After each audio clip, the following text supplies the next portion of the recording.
Hello. Hello. Hello. Sorry about that. We got see, you like my nice black screens, Oh, but yeah. we did a little hocus pocus in here to get on this morning.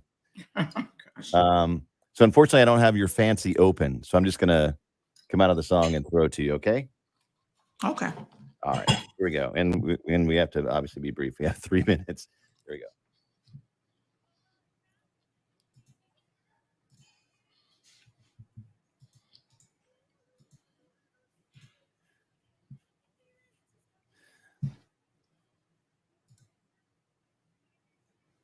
It's 106.1 Kiss FM, Cayman's best variety. Blake and Aaron show on a Friday. And the show brought to you by Subway. Eat fresh. Little Portugal the man here and feel it still on Kiss FM. All right, let's get our Friday headlines right now with CMR and Sandy Hill. Good morning, Sandy. Hey, good morning, Blake. How are you? Good. What do you got for us for headlines this morning? All right. Some pretty big headlines. The premier is thinking about reinstating Emancipation Day as a public holiday. So Okay. apparently back in 1960 was the last time that the Cayman Islands celebrated Emancipation Day. We've been having a discussion about it in recent times, and we discovered that the premier and others in the PAC government may have been on the same wavelength because they have also been thinking about it. And so on Wednesday's Premier Access, he did indicate that he would like to bring it back because it's obviously part of our history. Consumer prices have increased by 12.1% in the second quarter of 2021. Probably no surprise there for any of us who have to actually do things like spend our money. So, Right. Grocery shop, fill your tank, gas, etc. Housing, utilities recorded the largest average price increase of 19.2% in the CPI basket. Wow. Buckle up, folks. It's going to be a rough ride. Yeah. A Russian court has sentenced Brittany Griner to 9 years in prison. I know, so sad. But they might do a prisoner swap, so we'll see. Yeah, I'm sure they will. Yeah. That's probably why they did it. Hey, really quick before we let you go, what happened yesterday briefly when you were on live? What was going down? So it was a domestic situation. Wife found the husband, who's a sergeant in the police force, with a woman in his vehicle. Oh, no. Yeah. We're going to talk about it this morning. All right. We'll catch Sandy's show coming up in just about 35 seconds on Bobo 89.1 FM. Have a great weekend. We'll see you on Monday, Sandy. You too. Bye-bye.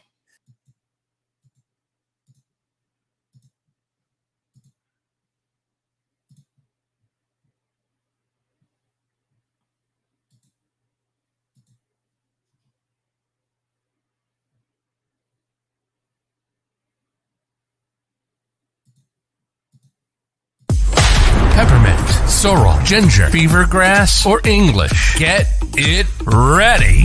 Your morning tea just got hotter. Ooh, honey child. On the cold, hard truth. Bobo 89.1 and Cayman's #1 talk show are bringing you morning talk like no one else. Monday Rewind, Impact Wednesdays, Caribbean Connections, and much more. Don't miss a beat with what's happening in the local community. Just keep sipping your tea. What a mess. Here's your host, live and direct from the Cayman Islands, Sandy Hill.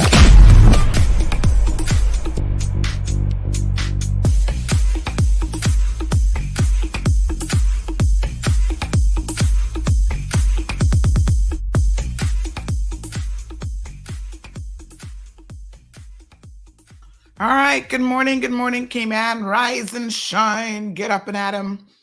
It is Friday. What's today's date? August the 5th. Yes, the countdown is on to my daughter's birthday. Every single day she wakes up. She's like, Mom, it's 4 more days. It's 5 more days. And I'm like, yes, we're getting closer. And then she's like, how old am I? I keep thinking, is this like a trick question? Is this a pop quiz and I'm probably going to fail? All right, folks. Her birthday is coming up next week on the 9th, and she is super excited to be 6 years old. How are you guys doing this morning? What a fabulous morning to be alive. Good morning to everybody. We got lots of news to cover.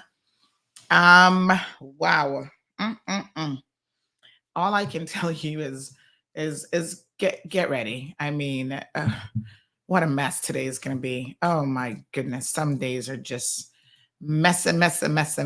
And today looks like it could very well be one of those days. Ay, ay, ay. All right. Let's cover a couple things on the international front before we get into our own messiness right here in the Cayman Islands, because we have enough of it apparently to go around. Lord, good morning. Good morning to Miss Vernita. Good morning to Irvelin. Miss Iva is here saying happy Friday, everyone, and have a blessed day. Gina has got it locked. Good morning, Gina. How are you? Kay say bana gewe. Yikes. Oh my God, KK. Ugh. All right, give me a second. I'm pulling up the chair a little bit closer to the mic so y'all can hear me loud and clear. Marshall, good morning to you. Aliano is here. He says it's a hot, cloudy Friday. Is it cloudy? I've not even looked outside yet. Must be that Saharan dust again, making people crazy. Morning, Everton.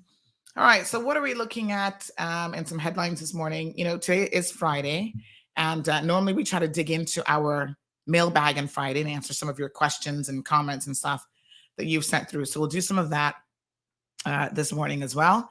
Olivia and Dawn are both here, locked in. So a couple things. Yesterday, I was telling you guys a little bit about this guy, Alex Jones. He is, I guess, the owner of InfoWars, which is, I think, a TV station that likes to put a lot of information out there that, quite frankly, isn't true. You know, we all, in the world of media, and I certainly get it, we can make mistakes, we can get incorrect information, and of course, once you do, you need to ensure that you correct it. But that's really a different situation than going out there and purposely putting misinformation in the stratosphere. Like, no one with any degree of common sense in media, even if it's just an opinion show, if it's your opinion, that is certainly one thing, and you make it very, very clear. Like, this show is an opinion show. So, you know, we provide you with factual information, but there are things that I say that are my opinion, and it's not, you know, it's just my opinion, and you don't have to agree with it. You don't have to like it, whatever. But when you go on what was a very big platform and you know, fabricate stories like the Sandy Hook shooting was not true. And, you know, this whole thing about, like, you're showing pictures that have been doctored and creating this entire conspiracy theory. It's really, really hurtful, first of all, to the people involved. So the whole thing about it is that he was claiming, and I've seen some of it. I don't really watch InfoWars, so I can't tell you exactly what he's been saying for years. But he basically has been saying that Sandy Hook was fabricated. It didn't actually happen. It's just an attempt by some people in the United States of America to try to make an argument for doing away with guns. First of all, does that even make any sense? I mean, I have to question the guy's logic because quite frankly, you know, that doesn't make any sense. Nobody needs to fabricate anything in the United States of America to be able to say, well, here's evidence that we have a gun violence problem. Hello. They just had a guy shoot a man in the neck because he had some issue with his French fries, like the French fries were cold or something stupid. There is absolutely no need to do anything else. Like, you just sit back and America proves the case as to why, you know, they have the highest gun violence in the world. There is a reason for that. And if they choose to not get it under control, then I guess that's on them. But no one needs to fabricate killing. How many children were? This was December the 14th, 2012, in Newton, Connecticut. A guy named Adam Lanza fatally shot his mother before murdering 20 students and 6 staff members at the Sandy Hook Elementary School, and he later committed suicide. So one of the primary people that pushed this conspiracy theory was Alex Jones, right? So he basically said that Sandy Hook never took place. That the massacre was orchestrated by the US government as part of an elaborate plot to promote stricter gun laws. Like I said, that to me doesn't even make any sense because it simply isn't necessary, to be quite honest. And then others, now to be fair to him, he didn't actually start it. It was started by a professor emeritus of philosophy at the University of Minnesota, Duluth, and conspiracy theorist and Holocaust denier. You can imagine he's actually a professor. University of Duluth. Oh God, I would never go there knowing that they hire people like this dude. James Henry Fetzer, and another guy named James Tracy, who's an American conspiracy theorist and former professor.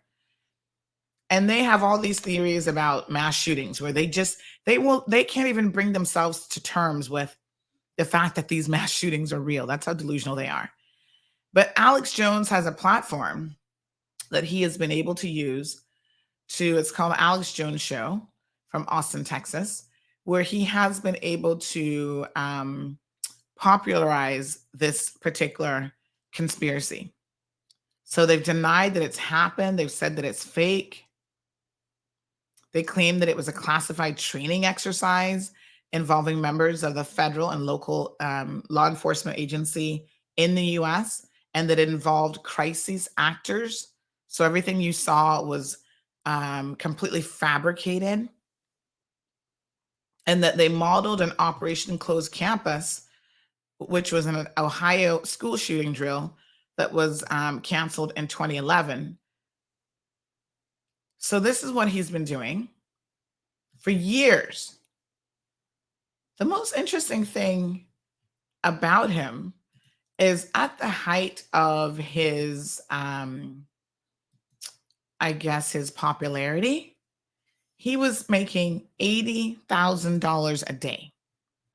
So at some point, the family members, you can imagine this has been really weighing on them for a long time, right? So at some point, his family members the family members of those children said, okay, enough is enough. We've had enough of this guy. This is ridiculous.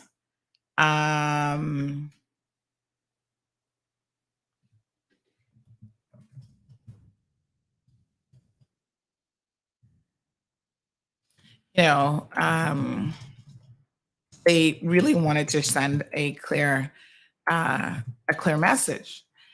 So they sent a clear message. They've sued him for defamation. Yesterday, the first part of the decision has come in. He has been ordered to pay $4.1 million in the defamation lawsuit. So here he is making $80,000 a day, I think, at the height of his business. And now they have said, you know what, you're going to have to pay for spreading lies and false rumors and the whole 9 yards. Wow. I told you guys briefly yesterday that, they've had to produce financial records, all sorts of stuff. What he tried to do is he said a number of things ahead of the trial. He said that the juror and the judge was demonically possessed. I mean, the things that these conspiracy theories go on with, and they're the same ones who were pushing the COVID conspiracy theories and stuff. Like, I can't respect anyone who does this sort of thing. Even if you're doing an opinion show, this sort of perspective is so incredibly harmful, because if that was his opinion, it's not based on any degree of reality. These people make stuff up. They fabricate the evidence in order to then push the conspiracy. So one of the things that has certainly happened here is his lawyers. So the parents are seeking $150 million. His lawyers have, yesterday, they accidentally, well, not yesterday, but it was recently disclosed that they actually sent in the disclosure bundle. So, the American system, I think, is a little bit different, but you have documents that form part of the lawsuit, and you're going to be relying on it. In criminal cases, sometimes the prosecution has to give you disclosure documents that they're not even going to be relying on, so that you have a full case, right? And full opportunity to defend your client. But in civil cases, you don't have to necessarily disclose everything. And what they had done, his attorneys somehow accidentally set records proving that Jones wrote numerous emails and text messages referencing the massacre, even though he testified that he could not find any of that information. So you got to see the memes that have been made of this guy, because once he realized that he was caught in a bold-faced lie, so much so that the judge was like, do you know what perjury is? Because right now you're sitting on a stand in a court of law. You're lying to our faces. This is him. This is when he was like, oh, shit. Oh, my God. I just got caught in a lie. They were like, you don't know what perjury is, dude? You've just perjured yourself. And that is a criminal offense. Unbelievable. So his attorney, I guess he'll be firing them, Mark Bankston, the plaintiff's attorney, said that Jones's lawyers mistakenly turned over years of records from his cell phone during the discovery phase in the Texas damages trial. I can see this, right? I can see this. I can see them getting these messages and they don't say a word. Oh my gosh. They're just like, we just got the smoking gun in our case. But we're not going to say a thing about it. We're going to just sit back and watch it play. And then we're going to hit him with one massive line of questioning during the lawsuit. Wow. This is going to be so embarrassing. Oh my God.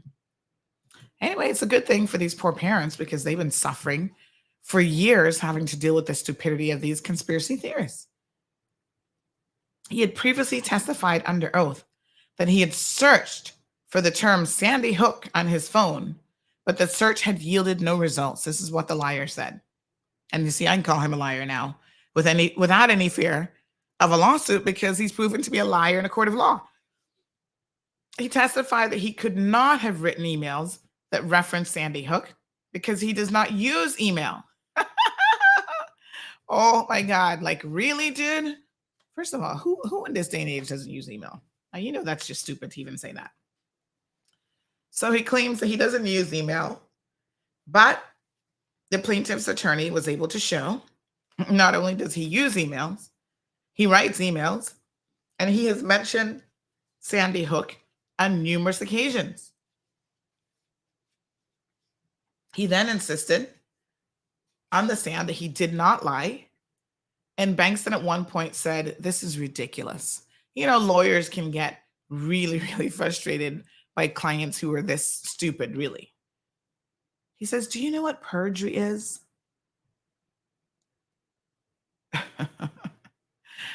So he testified on Wednesday that he believes that the massacre was 100% real. So now he's saying that despite repeatedly peddling conspiracy theories about the shooting being staged on his radio program. Wow.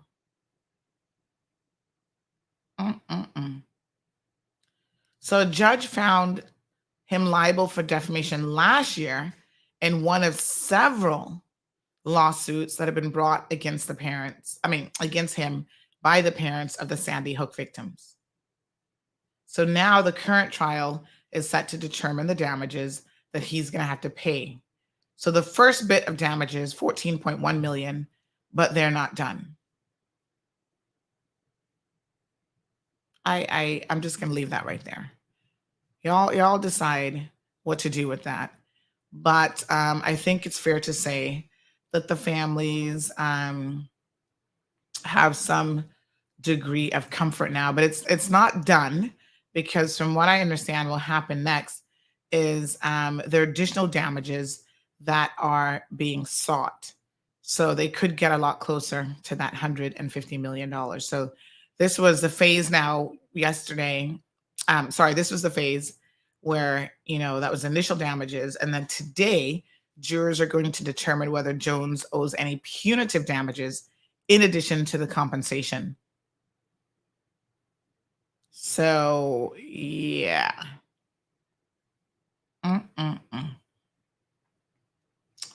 Anyway, let's move on.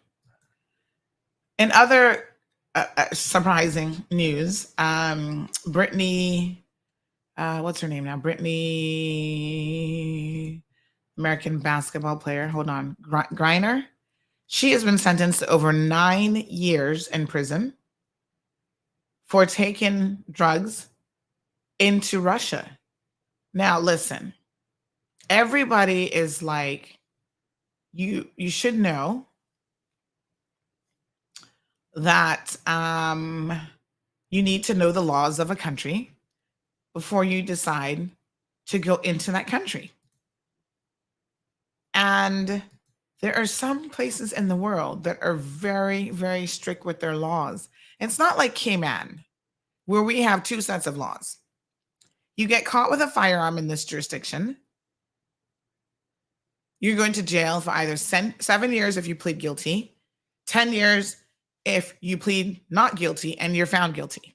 That's for Caymanians.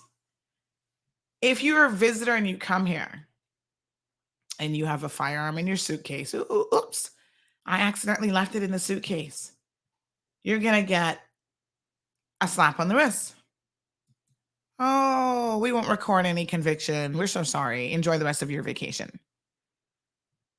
I mean, it really, the courts have sent a very clear message in relation to this specific thing. Normally, I think, especially when it comes to judges, that they're relatively, I feel like most of the time they get it right. Jurors, forget it. They're always letting guilty people walk free. I see it all the time. I see child molesters walk free that have molested their own daughters, and the jurors sat there and went, well, he said she was acting out because she wanted to go to a sleepover, so she's going to accuse her father of molesting her multiple times, and they let this man walk. That's the jury system. The jury system is really, really dangerous. Sometimes I sit there and I don't have any idea what jurors are thinking or what they're looking at or what witnesses they're listening to. And I'm just like, what? Are we listening to the same case?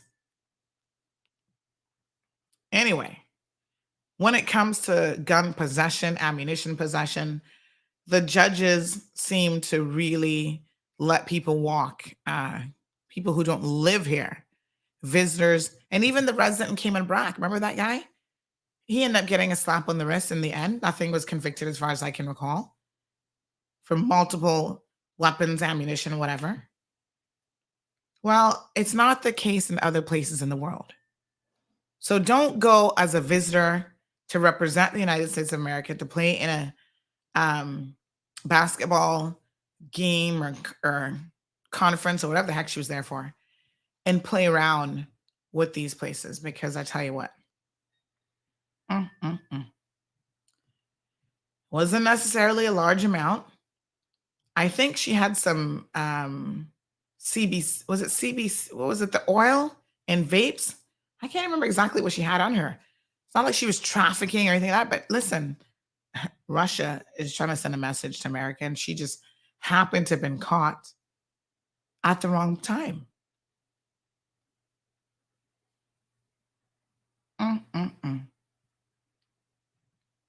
9 years is what she has been sentenced to a Russian prison. And can I tell you, they have pictures of this prison.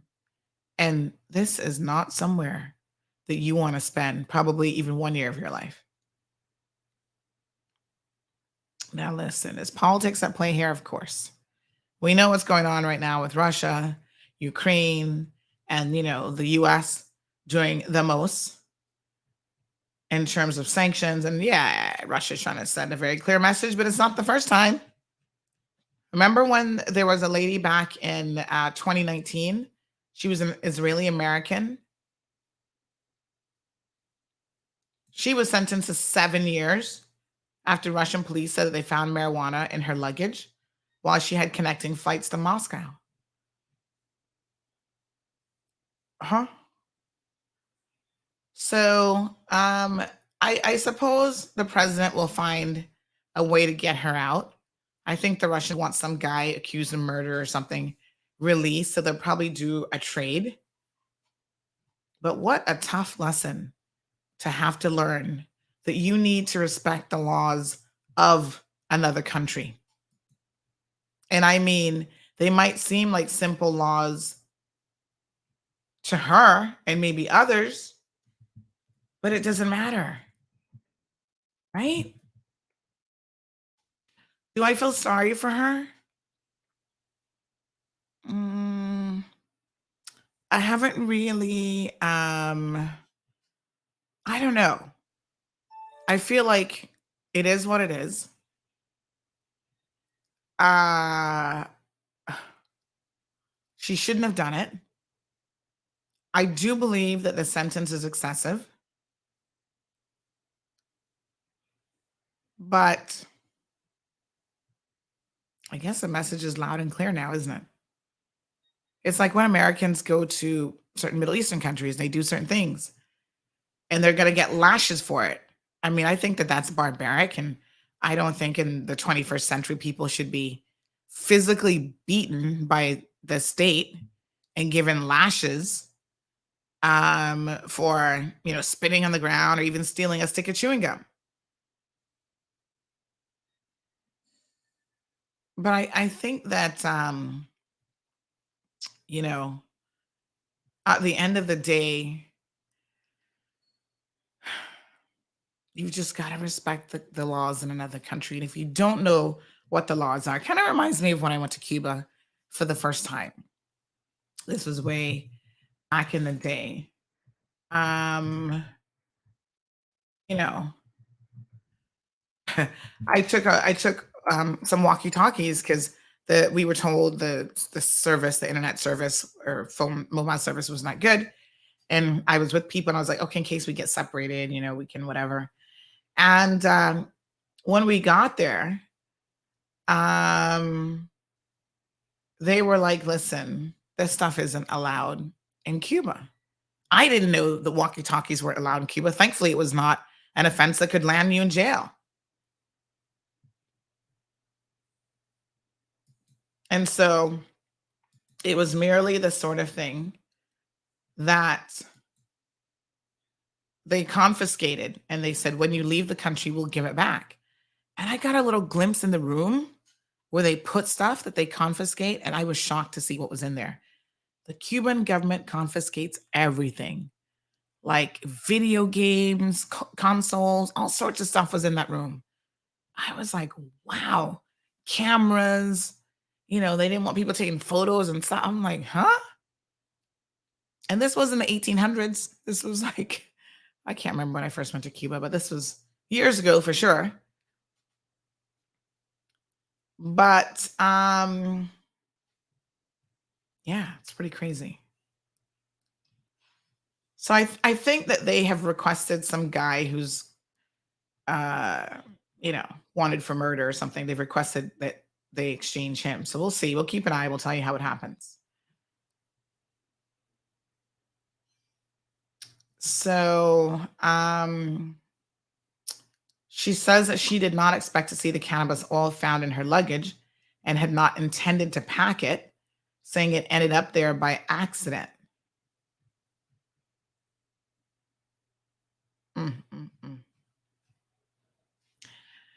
That's her story. And that's what they all say when they come here as well, with bullets and guns and AK, whatever. Oh, sorry, Cayman. It was an accident. How do you accidentally leave something in your suitcase? I've never actually understood this. And maybe I pack differently than everybody else. Marshall, good morning. Aliano. So how does this work? Do you guys not empty your suitcases when you travel? You just leave stuff in your suitcase? Maybe they travel so much that they don't fully unpack. I don't know. I've never traveled and not unpacked my suitcase. Like, I don't get that. Everton said she had 2 vape bottles.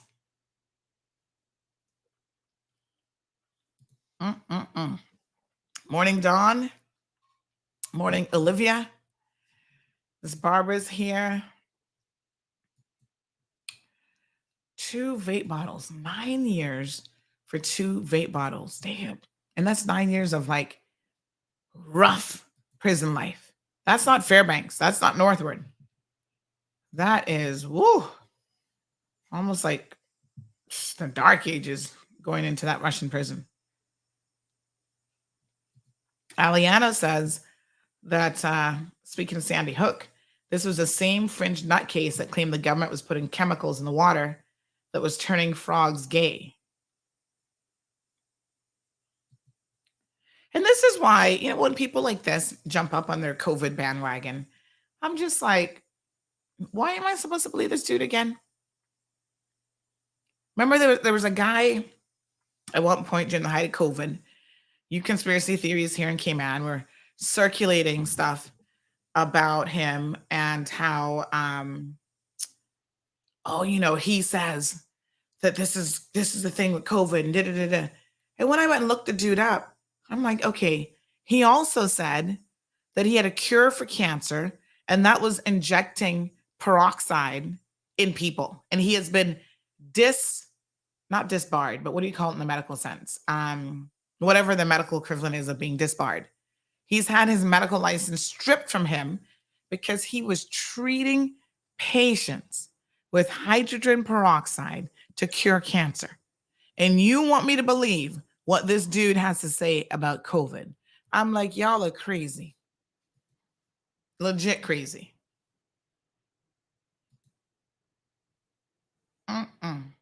She also got fined $60,000. Yeah. Well, this is now, a bit of a diplomatic nightmare, but I'm pretty sure that the United States of America, the pressure's on for them to do whatever. So,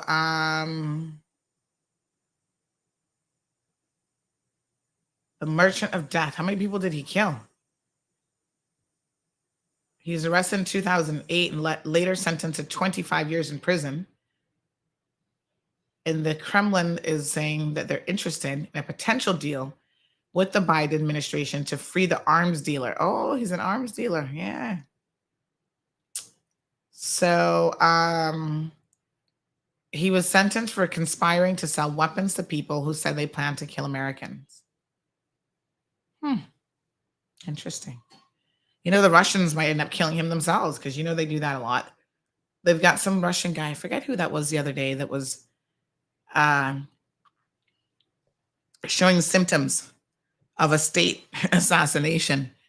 It's like all of a sudden you start having these crazy symptoms where someone has poisoned you and you don't even know how you got poisoned. If you're a Russian, the chances are the Russian government has done it. So this guy is a 55-year-old Soviet military officer who made a fortune in global arms trafficking before he was caught in a federal sting operation. So he could be the price for the deal. So we'll see. They'll make this deal. They'll do the exchange under the cover of darkness, and no one's going to even know that it's happened. Kyle, I always mispronounce your name. He's going to message me soon and say, that's not it. Let everyone know that he's having a great morning. Thanks. Scott says he feels sorry for Brittany. She's being made an example of because of politics. And that's the part of it, Scott, that I agree is completely unfair. All right, let me get my tea ready. Jonathan also says that she's being a pawn for political reasons. And it's not like she was able to blend in with the crowd. She's just a good one to hold for a trade. There's certain countries that honestly, even as a professional basketball player, I would not be traveling to. Yeah, Russia would be on the list. And Marshall says that Americans don't respect the laws here in the U.S., So most won't respect the laws of other countries. It's just sad the mentality that some of them have. And it's true. A lot of Americans have a sense of entitlement. I mean, I see it all the time. And when you call them out in their foolishness, they're like, what do you mean? And it's like, really? When I go to America, I respect the laws, whether it's traffic laws or anything else. Morning, Louie. Morning, Daisy. Good morning, Miss Brenda. We're going to switch gears here in a minute to give you guys some CMR tea, some local tea. Gonna get my tea. It's on the warmer this morning. Get it ready. Thank you, Everton. He says the other one that they also wanted to get back was the one that was charged for murder in Germany. How is that a fair trade? A murderer for a girl who took CBD oil into your country. They don't care. She's high profile, and that's all that matters. Everton says, I think the problem is that she was going to that country for so long playing basketball that she became too comfortable. No, honey child, you don't get comfortable in Russia. Andrea, good morning. Good morning, Sue. Miss Sue says 9 years is way too much for this. Yes, big fine, send her home. And it's all to do with Russia and U.S. politics. Well, it's certainly why when you go to Russia, you should always be mindful. In the back of your head, you should understand that this is a country that is simply looking for an opportunity to make an example out of any American. So don't even spit on the ground in Russia, child. Because when you find out that, oops, that's against the law, you are in for a world of trouble. All right. Let's take a brief commercial break. And then we're going to come back. We're going to talk about the situation that happened yesterday in town. So go message your friends now. I know a lot of them sitting down going, just message me when Sandy's going to change the topic to this. We're going to talk about that. And then we're going to do some mailbag questions. We're going to talk about people misbehaving in Cayman, everything from not paying their staff are complaining that they're being evicted, and all sorts of stuff.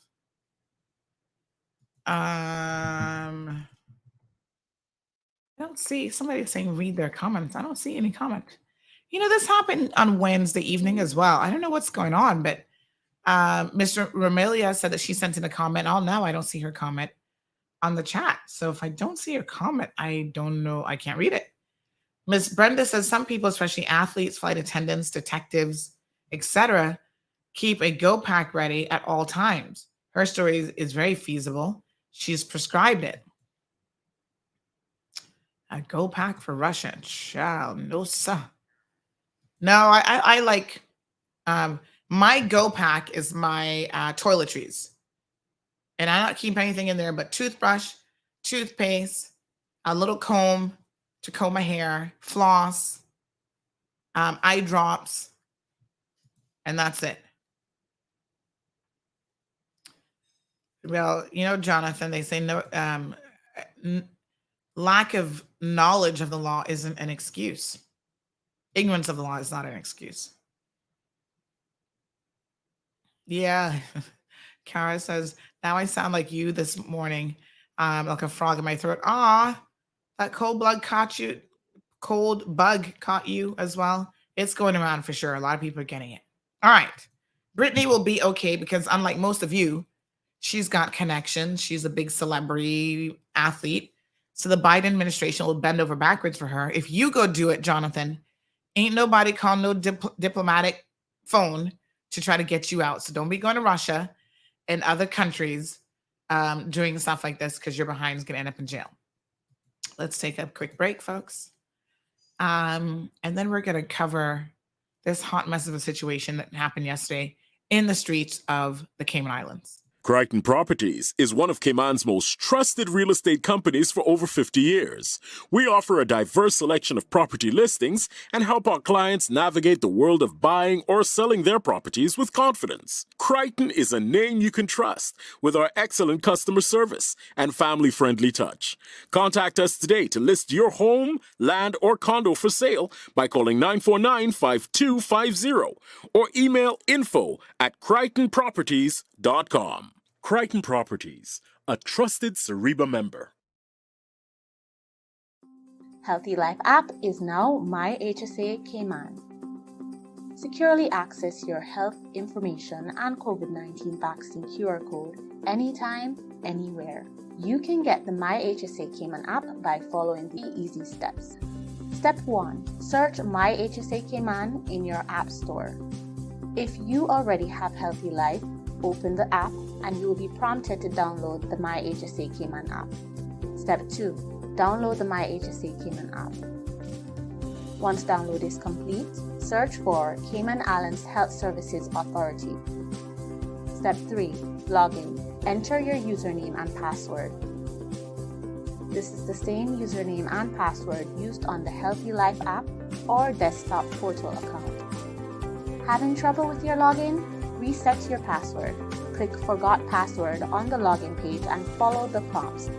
If you're still having difficulties, email portalinfo@hsa.ky or visit the portal FAQ page at www.hsa.ky. Sign up for My HSA Patient Portal online or on site at any of our registration counters.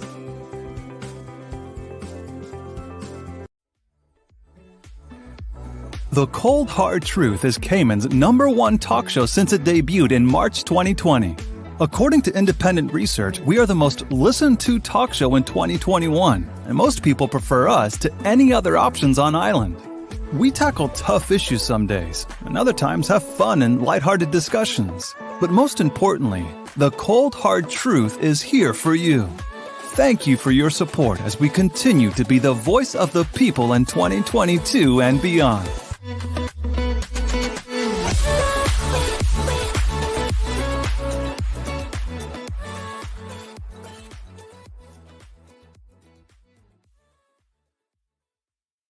Folks, welcome back to the program. So yesterday, you all might remember, we had a fabulous show yesterday, by the way. We didn't talk about politics or anything else. It was just a good, well-rounded relationship show. And I do not know for the world of me why the discussion even came up. It wasn't really the topic that I had planned, to be honest. It just happened. And someone said, you need to catch a smuggler. Yeah. So the interesting thing is, if you believe in, sometimes you just get a little sign in life, that you need to do X as opposed to Y. It legit happens. And so I do not know for the world of me why yesterday I was moved to say, and I said it because somebody said to me, were these people not listening to your program yesterday? Remember at one point when I said, I don't know why I'm discussing this, but I feel like somebody needs to hear this message today. And we were talking about how sometimes you find yourself in a situation with, people that you're in a relationship with, and it just gets like really, really messy. And, remember I was telling you about the lady who decided to confront her husband, who was literally downstairs getting it on with somebody else, another man. And I said, I get it. In the moment you're upset, you're hurt, you're angry, and you certainly want to lash out, but you got to think about certain things, right? So in her case, she actually had her little 3-year-old daughter with her. And I said, yo, this is not the time. This is not the time to go and confront him when you have your baby with you. Because this poor child was crying and going on the most. Remember this conversation? We had it yesterday. Yeah. And we had the conversation. And I said, the craziest thing about it is none of this stuff is so far-fetched that you shouldn't believe that it couldn't happen in Cayman. We're international now. Everything happens here. Little did I know that yesterday afternoon, we would have found ourselves in a situation where there's practically a car chase in the Cayman Islands, and it was all about a domestic situation.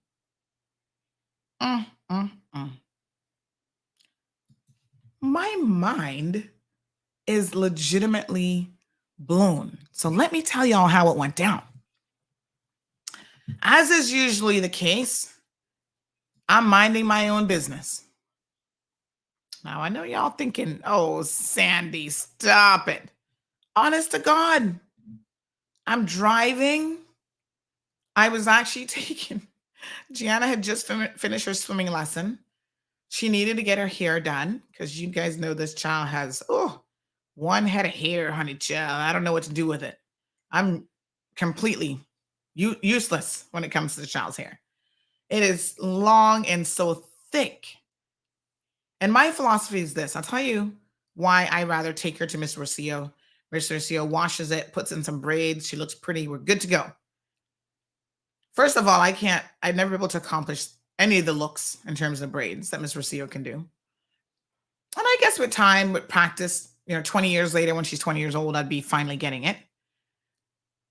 But it's going to take me 2 hours washing, conditioning, clearing it out.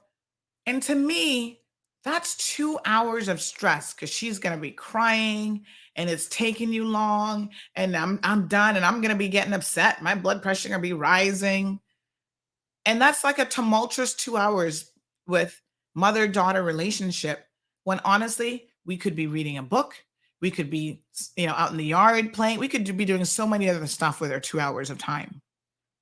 So we give Miss Rocio 30 minutes, 35 minutes, and she does all of that and she's done and we're in and out. So anyway, because she's doing her daily swimming lessons now. Her hair is in the water every day and we're going to get extra conditioning and treatment and whatever. So I said, Miss Rocio, normally we go in the evenings, but this particular week was really, really rough. So I said, okay, I'm going to come to you early.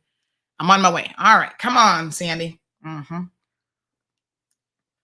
So I'm driving and minding my own business. And I get a message that said,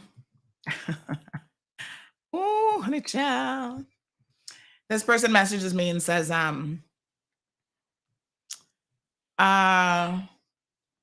this is 1:44, just finished swimming at 1:30.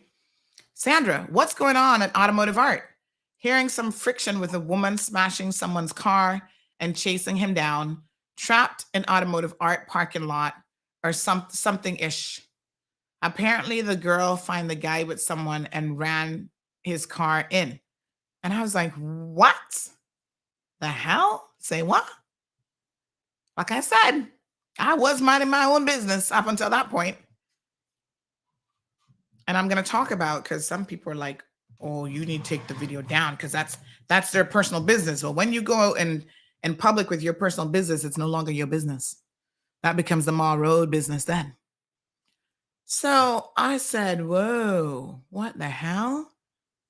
So funny enough, on my way to Rocio, I was right there with my daughter, like at the stoplight, the Jake Scott stoplight. So I said, oh, let me just turn this car that direction instead of going straight. And I turned around and I passed Bauden Building and I go by Automotive Art. I went in the parking lot by Automotive Art. Again, now I'm no longer minding my own business. I'm minding some street business. All of a sudden, I saw Noel from the LGBTQ Foundation. I said, hey, Noel, what's going on? He's like, oh, my van Wouldn't start, and I'm looking around. I'm like, okay, I don't really see anything that's going on. So I said, let me rush my daughter to her appointment.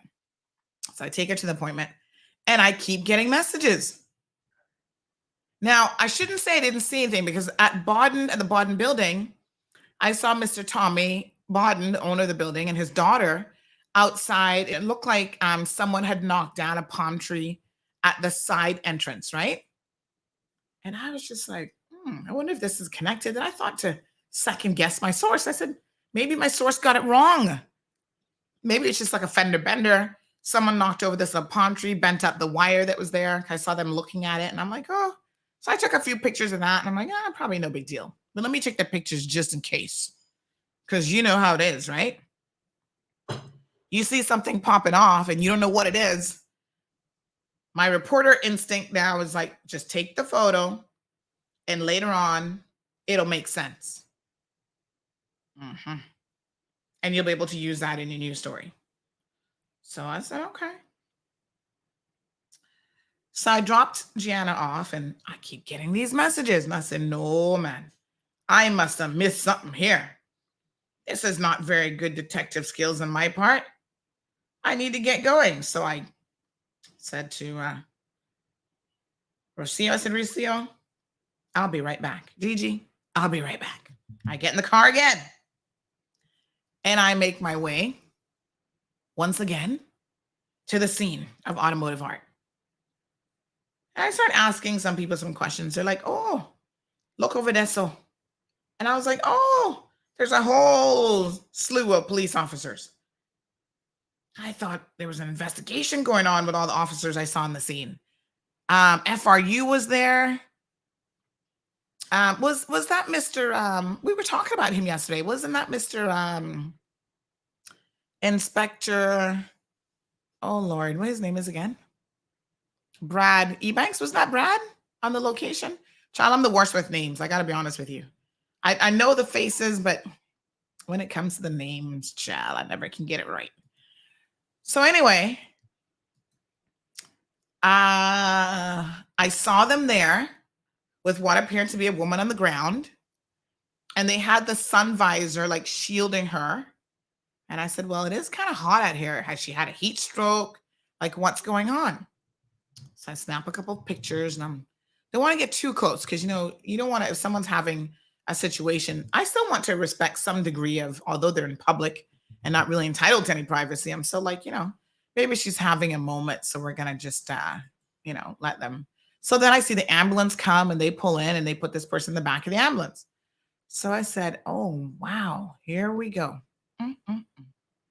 So we go live and we don't have a whole lot of information, but what I do have, I start to tell you guys, we've been told that this is some sort of a domestic situation. That's what we know.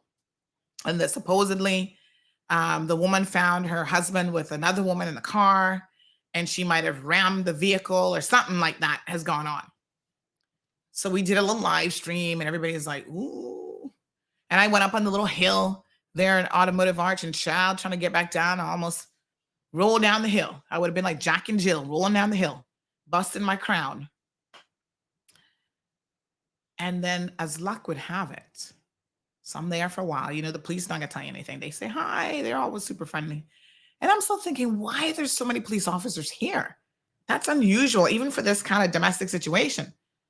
Normally they would send like 2 officers. And I'm thinking they must know something about this situation that we don't know. Is it the type of situation where the woman is like a kickboxing expert? Because, that's happened before, allegedly. We got this Miss Cayman contestant child. When she goes in a rage, they need half the force to contain her. Because she boxing officers, like she's literally boxing officers at the detention center.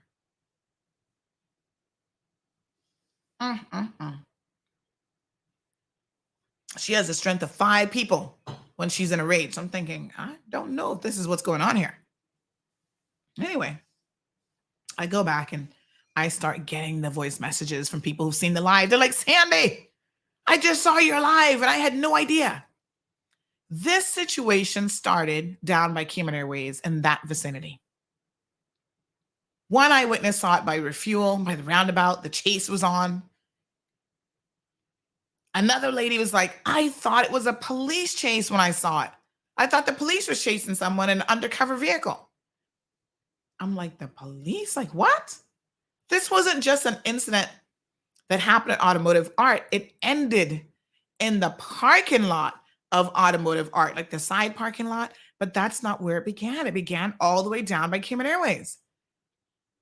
And so supposedly this woman finds her husband in a car with his side piece, with his other woman. And honey child, she just lost it. And according to eyewitnesses, she started chasing him through afternoon traffic. My eyewitnesses is like, it was two dark colored vehicles. One was a Kia and one was a Chevy something or another. And I was like, OMG, are you serious? After the discussion that I've just told y'all yesterday to hold it down, don't make no man embarrass you like this.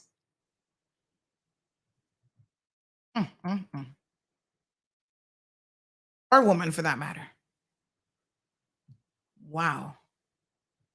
So after the live, someone sends me additional video footage. So let me show you. I'm going to show you all the footage now, and you can determine for yourselves what you think is really going on. So this was the end of the incident at this would now be at Automotive Art, right? So here we go. So we see a woman, she's wearing like a blue kind of sweater, blazer thing. She's trying to get to something in the Chevy vehicle. So let's just back it up here. I'm going to give you a blow by blow. The man kind of pulls her away from that. And hold on here now. Did somebody else just get out of the car? I gotta look carefully now. Let's rewind this. So anyway, this is how it ended. Oh no. So he's kind of pushing her out of the way, sending her back to her car. You can see that she's visibly upset. And she's over there, gets a little bit closer to him. He's just standing up by the door. She's probably telling him a few choice words. She's pointing at something in the vehicle. She kind of walks off, puts up her arms. Yes, honey child. Then we see FRU show up. Now, these people, these are the firearm response unit. Like I said, I don't know if they were just the closest ones in the neighborhood, why they decided to show up, because this was not something that ordinarily you'd see the financial reporting unit for. So this is interesting. Yeah.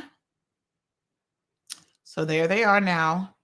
And the discussion is continuing. It's kind of hard to see. And these are the photos that we took. So this is after now. We have multiple police officers, 4 or 5 of them at least, attending to her.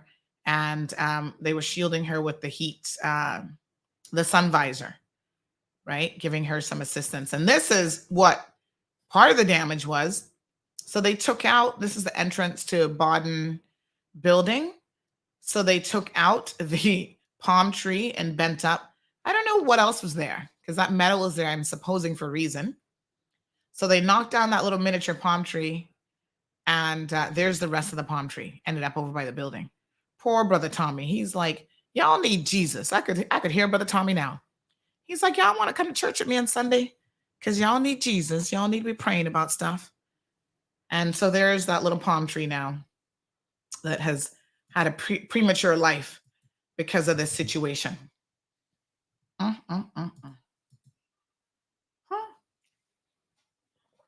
What a mess. And of course, you know, if you watched the live, you would have seen when the ambulance came for her.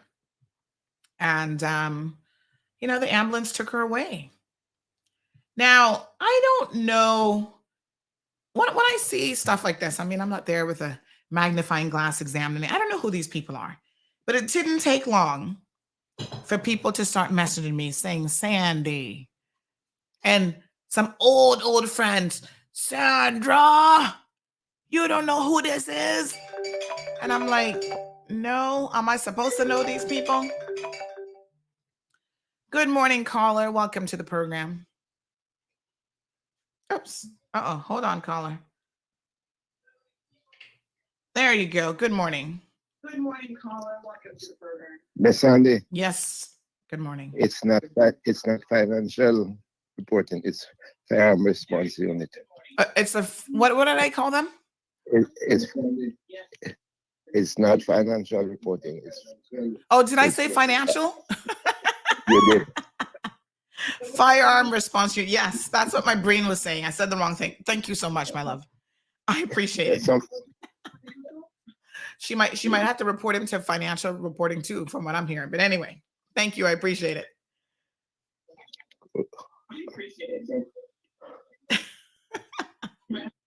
All right, folks. Remember when you call, though, you got to turn down that radio in the background so I can hear you properly. Oh, caller, did you want to make any other comments about this situation? No. Mm-hmm. Keep listening, honey. Chill. All right. So listen. Yes. So all of a sudden, my phone starts blowing up. Do you know who these people are? And I'm like, no. All I know, it wasn't me. That's all I can tell you. It wasn't me yesterday afternoon. It wasn't my husband in the car with another woman. Lord Jesus. Woo! Then I started to get the names. First person messaged me, Sandy, you don't know who that is, or what? And I'm like, that is a sergeant on the police force. And I said, Lord Jesus, no. Sergeant? Sergeant who? Oh my God. Now, you know some of these police officers don't have no scruples about them. They wear that badge when they shouldn't. Let's be very, very honest. And they are a disgrace to the police force. So I'm like, a sergeant on the police force? Who the hell this idiot could be?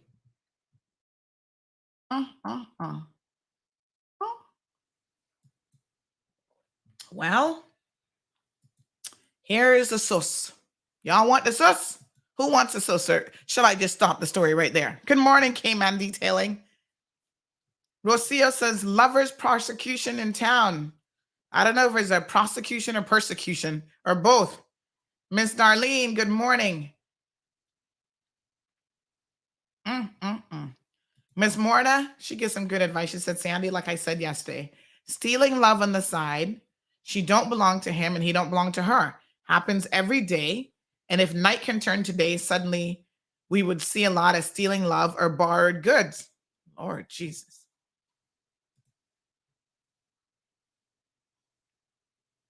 Wow. So KK says, fattest buddy must good. What the heck is fattest buddy? I don't even know what that means. So anyway, here's what we know, Sham. This man, and he's in public, so we're going to name him.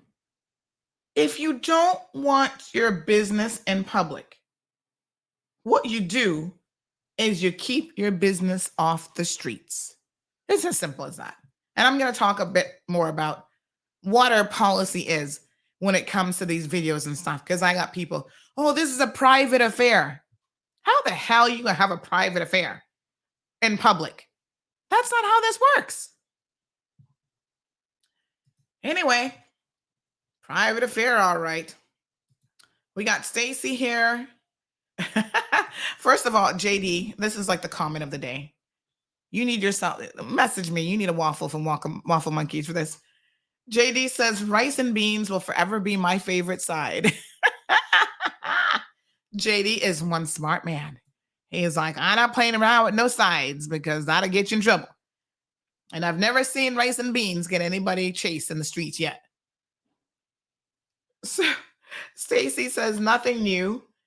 If these wives of these police officers knew their husbands, what their husbands is out there, they're all living a totally different life, lies and excuses with a brave face.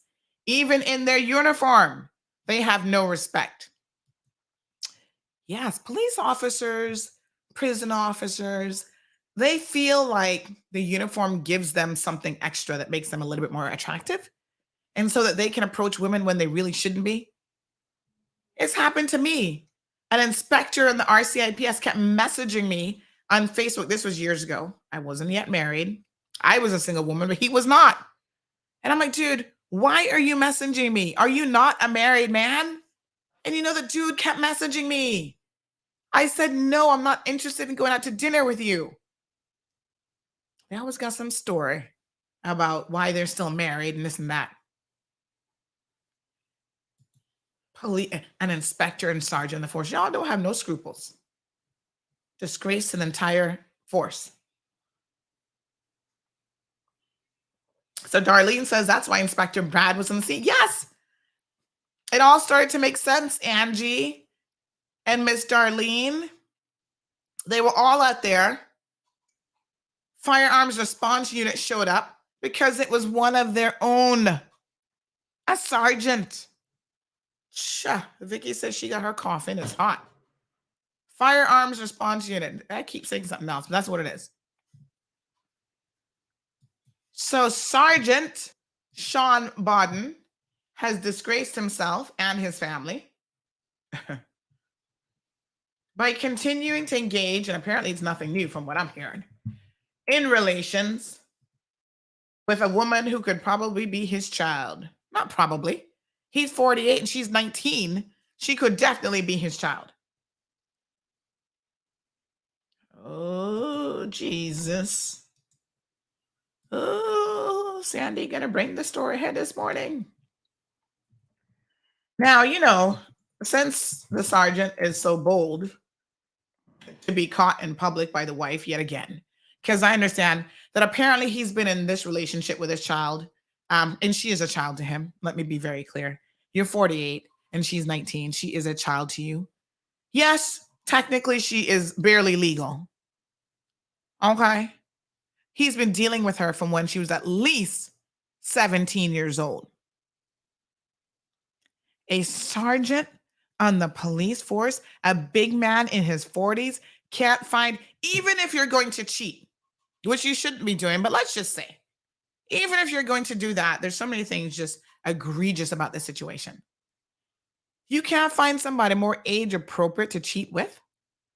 You got to go rob the cradle with a child who's younger than your own children?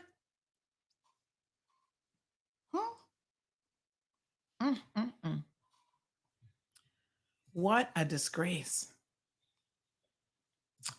Cara says, no, Sandy, you done start. No stopping now, please. Well, I'm going to give it to you. He's been married for 30-something years. Apparently got married young. And, here we are. Carrying on with his shenanigans. Picks up a little child to have a relationship with. His wife, this is a story I got from a good source. His wife is at work. Decides to take a little lunch break. She gets in her vehicle. And who does she see? But her own husband. Mind you now, what the husband does is he will message her all these sweet messages. Oh, honey, I love you. She knew about this woman previously, but he claimed the relationship was done and over with. Let me put my tea back on the hot kettle thing over here. So he claimed, oh yes, the relationship is over. And sending all these sweet messages. I love you. I love you, TD. You're so sweet. And this and that. Perpetrating a fraud on the poor wife. I'm no longer with her. I broke it off. So you can imagine her shock and surprisation when she's driving to go get herself a sandwich for lunch, or maybe some of that rice and beans that JD was talking about, and sees her husband with a woman in his vehicle, this same 19-year-old child. And I hear the 19-year-old child is quite feisty too with the wife. There's disrespect, and then there is disrespect. If you're going to disrespect your wife by having a side piece, calling her and lying to her on the phone, right? Oh, yes, I'm at work, working for the RCIPS, trying to solve God knows what. So I got to turn off my phone. You can't be on the phone. Meantime, you're turning off the phone so you can go frolicking with this 19-year-old in the sheets. That's disrespectful, right? Oh, I got a meeting today. We're trying to solve some crimes at the police station. So I'm in a really important meeting. You can't call me. And you're not even at work. Bunch of lies. Okay, that's disrespectful. But to be letting a 19-year-old message your wife, you can't even control this. You babysitting and you the babysitter and you can't control the baby. Because you allowing this 19-year-old girl to message your wife all sorts of stuff over the years. You got to be crazy. Lord Jesus. When I hear these situations, I think about myself. I'm like, Sandy, it's like that TV show. What would you do? Oh, this wouldn't be a pretty situation. You wouldn't have no woman messaging me, honey child. Not today, not yesterday, and not next week. Message me about my husband? Well, you can have him. That would be the first thing. You can have him, but don't message me. And he knows what a woman doing, and he's allowing it. And my sources have reliably informed me that he'll show her his phone. Oh, look at the messages. He'll delete all the messages that he's sending the wife about how sweet she is and how much he's in love with her and blah, blah, blah, blah, blah. Yes. Deletes those and makes it look like it's a one-way conversation where the wife is the one whispering sweet nothings in his ear.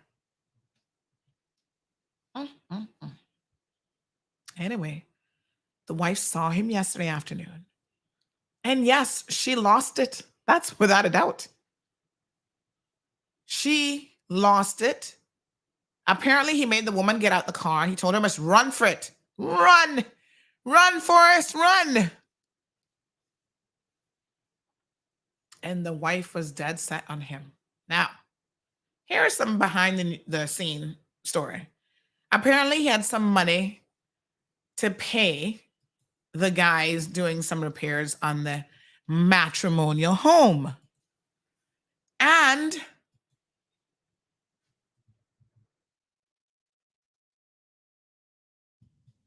I don't know what it is, but at the end of the day, Johan, your messages are not showing up on my feed, not at all. Trust me, I'm here looking at all the messages and I do not see you. Sorry. At the end of the day, the wife is now concerned that, as has happened in the past, the money is going to go missing. He's going to spend it on this woman. And the house repairs, the workers are not going to get paid. So she was trying to get that money back too. She's like, give me that money. Oh, Lord Jehovah. Angie says, thank God she caught him. Well, child, this ain't nothing new. It's been going on for years. My only question is, why is she still in it? That's my question to her. You don't let this man disrespect. I don't care if he's the police inspector or the commissioner of police. Talking about he's a sergeant. He's a disgrace to that badge. So,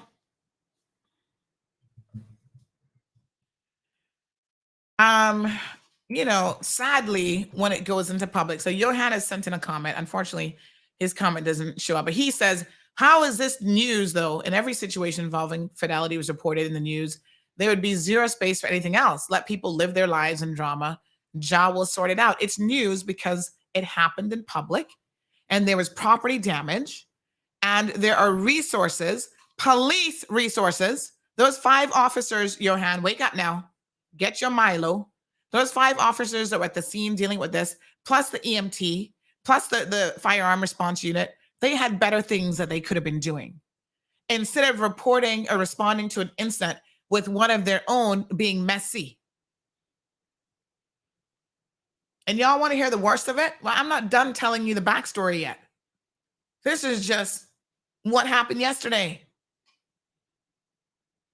Sergeant Bodden was arrested over the weekend. You want to know why it is news, Johan? This is why it is news.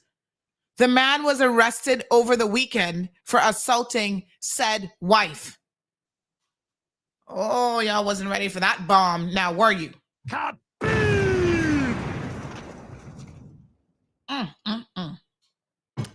When you get messy in public, everything you do is fair game. Now, I had no idea that he was arrested over the weekend for assaulting the wife until yesterday. Huh? So now we have an officer of the law who is doing the most. Hold on to your big panties there, Johan. Pull them up. Pull up your big boy panties, because here we go now. Anthony says, take it to the Lord in prayer. Shall we get it? Hallelujah. Hear the rest of the story now. You see, Cayman is so small. Y'all just need to behave. Because once people start talking your business, they get diarrhea of the mouth and it does not stop. Remember over the weekend, I posted a video of some vehicles down Pedro Road that were set on fire, or they were on fire. Like, I didn't know what the backstory was. All I know is we got the video that showed 2 cars on fire down Pedro Road. Oh, who you think that is now connected to? Not the same people. The same sergeant.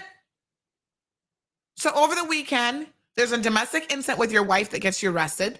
There are vehicles that burnt out, right? Then there's a chase in the middle of Georgetown yesterday afternoon from Cayman Airways all the way down to Automotive Art. Property damage being caused. That could have been somebody's car, Johan, that had gotten hit. Somebody's life could have been lost over some foolishness happening on Cayman streets. It is news because this is the kind of ridiculous behavior that happens in a public space. Just like in Jamaica, that eventually gets some little girl killed, like that Donnelly Donaldson. What is fool Chris said? I can smell a lawsuit coming for you. Tell him to bring it. Bring it. Sergeant Bodden want to bring a lawsuit? He don't know what I know. Because remember, I have not lost a civil lawsuit yet. And the one thing I know is when it comes to defamation, the truth is an absolute defense. Chris, you can take that to the bank. You can take that to the courts. Y'all want the truth? You don't want me to put out what I really now know about this situation. And to be clear, I don't know Sergeant Bodden from the Man in the Moon. Now, what I have heard is that this is a very tumultuous situation. Oh, Chris trying to try me this morning. Poor him. You've created libel. It's actually called slander, honey child. You should at least get the terminology right if you want to be a legal eagle on the program this morning. Ooh, when you want to be smart, honey child, make sure you come. Right? You come with the correct terms. You can't be using an incorrect term and think that I'm going to be paying you any mind. Libel is when it's written. I'm speaking it this morning, so it would be slander. So, Chris, if you not even got that much sense, I don't think we'll be taking any legal advice from you today or tomorrow, for that matter. But, Chris, if your friend thinks he has a lawsuit, tell him I said must bring it. Embarrass himself even more, because one of the wonderful things about once you decide to bring a lawsuit is that then that puts everything in the public domain. And I get to tell the court and by extension report on everything that I know about this man. I don't see, that's no problem. I've seen before. I've seen it many times. Right? People are so messy, and they think because they have some sort of protection, because they're walking around,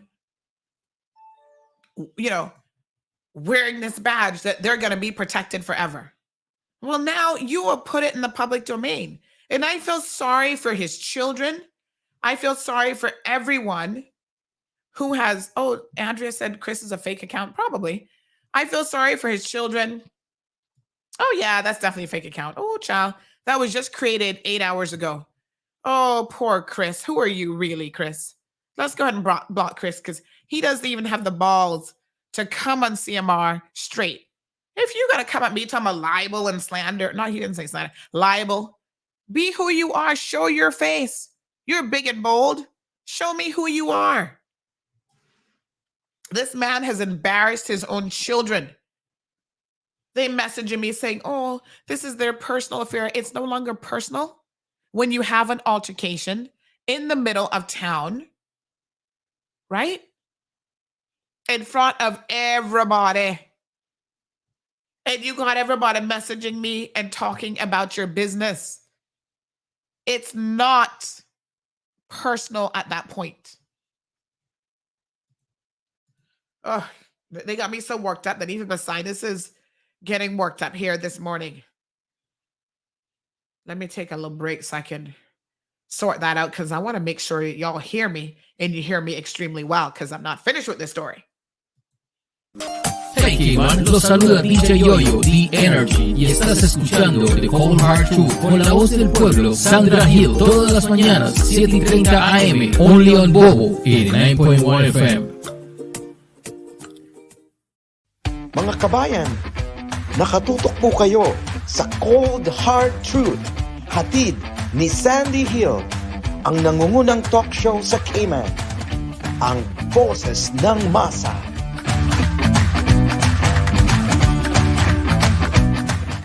Crichton Properties is one of Cayman's most trusted real estate companies for over 50 years.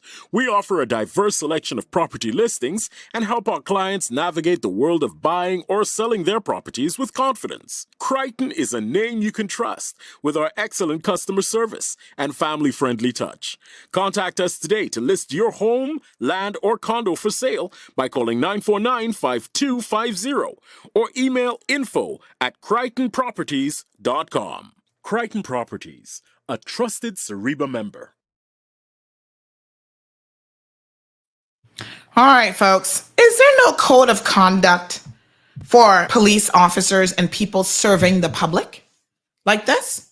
I know we're trying to get one for politicians, because God knows that they need it too. Don't get me started in them here today. But, when you are, look at my hair looking all crazy this morning. When you are a police officer, even when you're not wearing the uniform, at least in public, there are certain things that are expected of you. And this ain't it.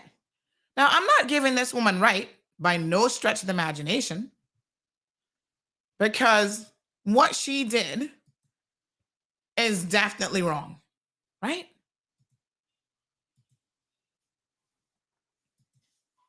She lost control in a situation in which she probably should have removed herself from. How long they've been married? 34 years or something? She probably should have removed herself from it 30 years ago.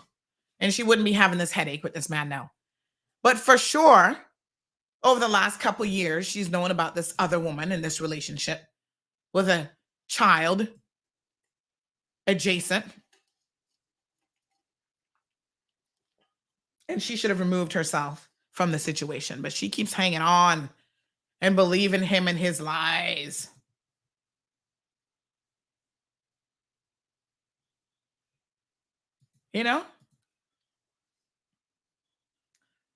It's unfortunate. Andrea says, me just wake like I missed the tea. Listen, when people start talking because you decide to put your business out there, your family's impacted, your children are impacted because of your messiness. And then other people in the community start talking. So let me tell you what some of those people have been saying. Comments such as, hold on now.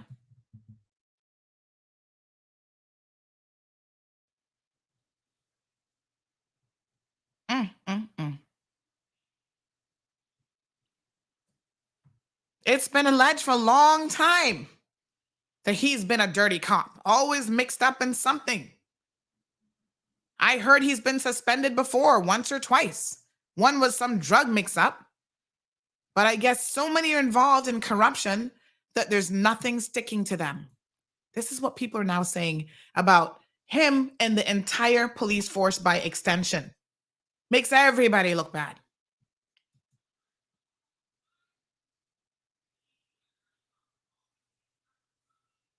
Right? This one says the two of them are always arguing.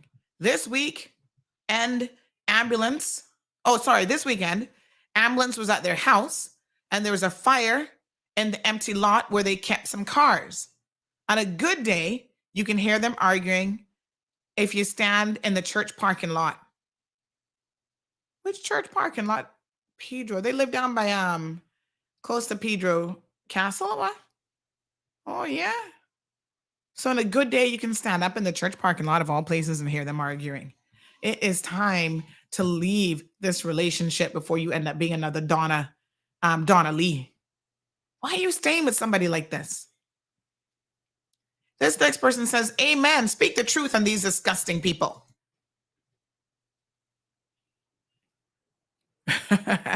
This person says, good morning. Okay, name the 19-year-old. She's playing big woman. Good God, no little gal who just got her ovaries yesterday better not message me ever about no waste man. Well, I don't know who she is because she should be named too. She lucky. Mr. Amelia, your comment's not coming through. I don't know what's going on. Your comment not coming through either. But she says the police is above the law.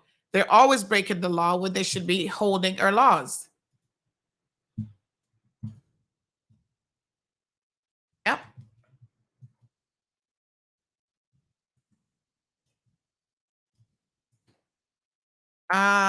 Let me see. Someone says 95% of the RCIPS are cheaters. Okay, they need to be doing a better job recruiting. Everyone on the firearm response unit is a ho-ho. The majority of them have a narcissistic complex.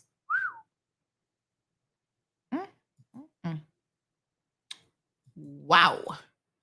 That says a lot about the police. No wonder they can't solve no crimes.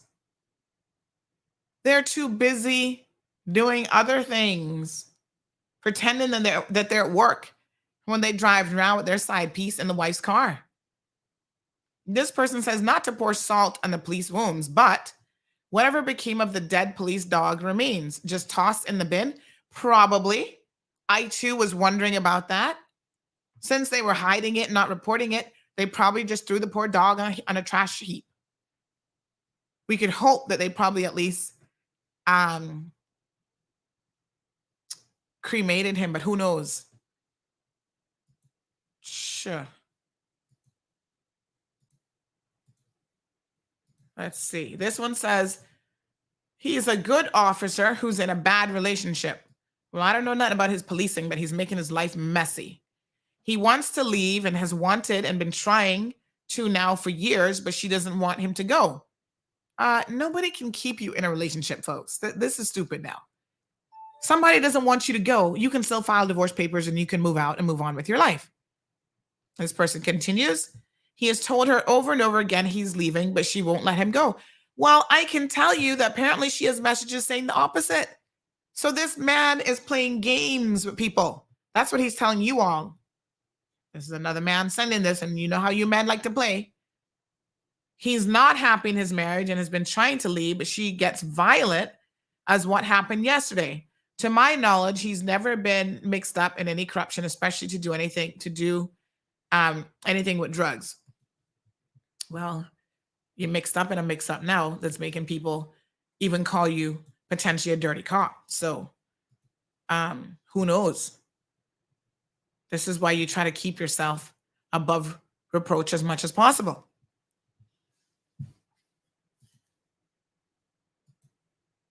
These situations are really, really sad.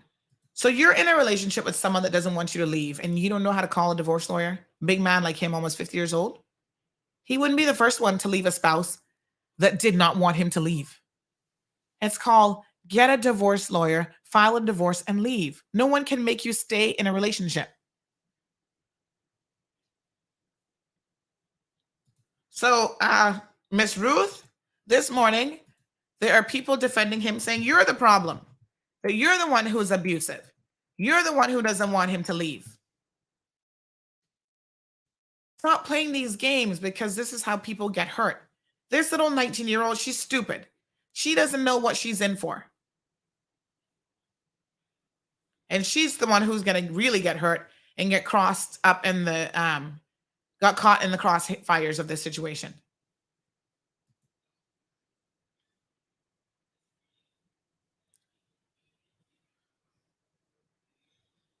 Well, Miss Darlene said, could the man not be liable for being with a minor if this was going on before she was an adult? Well, the age of consent in the Cayman Islands is 16. I've heard he's been with her since she was 17. So I can only go by what people are saying. So let's assume he waited until she was legal. I still don't know what a 48-year-old man would find interesting about a 19-year-old child. What life experiences the two of them would be sharing together and talking about, only God knows. I've said this before, and I'm going to say it again. Normally, when you see a huge age disparity like that, there's one or two things. Money, like somebody trying to think that the older person has money, right? And the older person is normally trying to capture their youth, relive their youth through some young person. And a lot of it oftentimes has something to do with control. Lots of men enjoy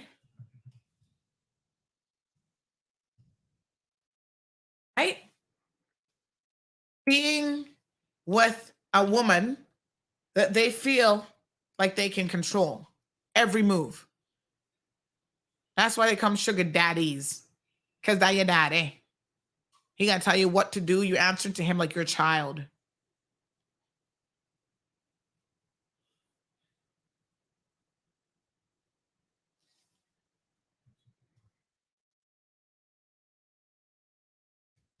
She's saying that he has never said that he wanted to leave. Y'all sit there. He said, she said, mix up foolishness.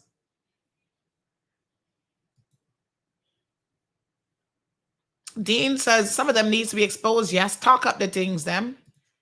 Ms. Rosanna, good morning. She says they take joy in arresting the public, but they out there doing the exact same thing or worse. Andrea says, and us women has for to take responsibility too. Stop letting these men manipulate you. I couldn't agree more. I could not agree more. We have got to do better for ourselves. And sometimes you're setting example for children.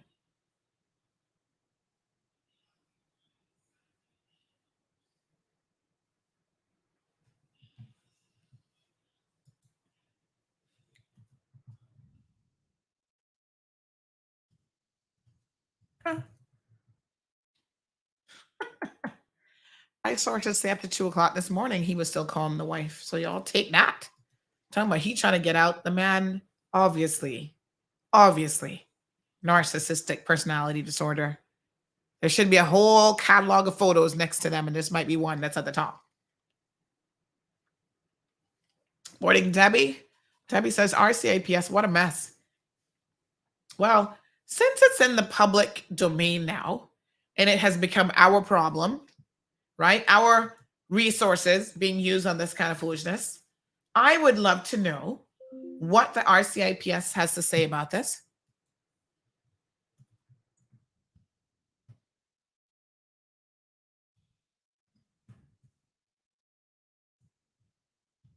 Right?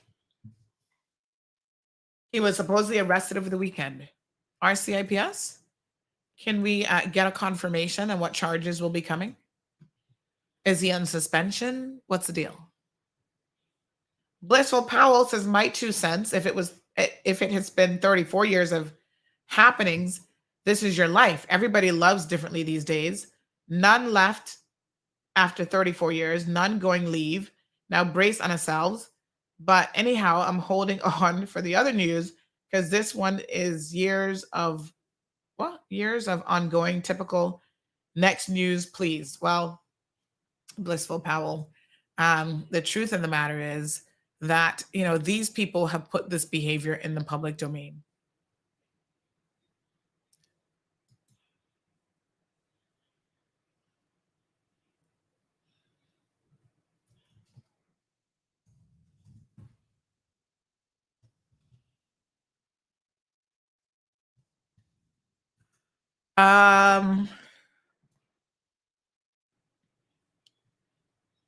Mr. Amelia says that's why we can't get drugs off the streets. Okay. Yep. Another person says, yeah, I imagine living a double life is very time consuming. I can hardly keep up with just me and my husband and life in general. Our cops do lead very busy lives, it seems.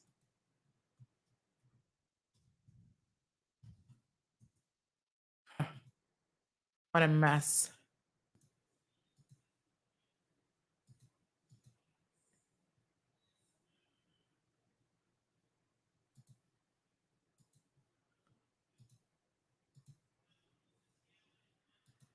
They need to sort it out. Mark says, yes, Sandy, don't forget that Cayman has a lot of cougars.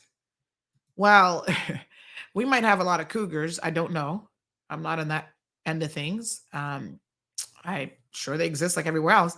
But what I do know is that in this community and in this society, we have for a very long time allowed men to prey on young girls, right? Remember the stories, and you guys would have seen this with your own eyes. I wasn't living in Cayman, so I don't know. Of these young men, not young men, middle age and older, sometimes geriatric seniors, rolling up at the government schools, picking up children that do not belong to them. And there is no reason why they should be picking up these young girls. These are the stories that have plagued the Cayman Islands for far too long.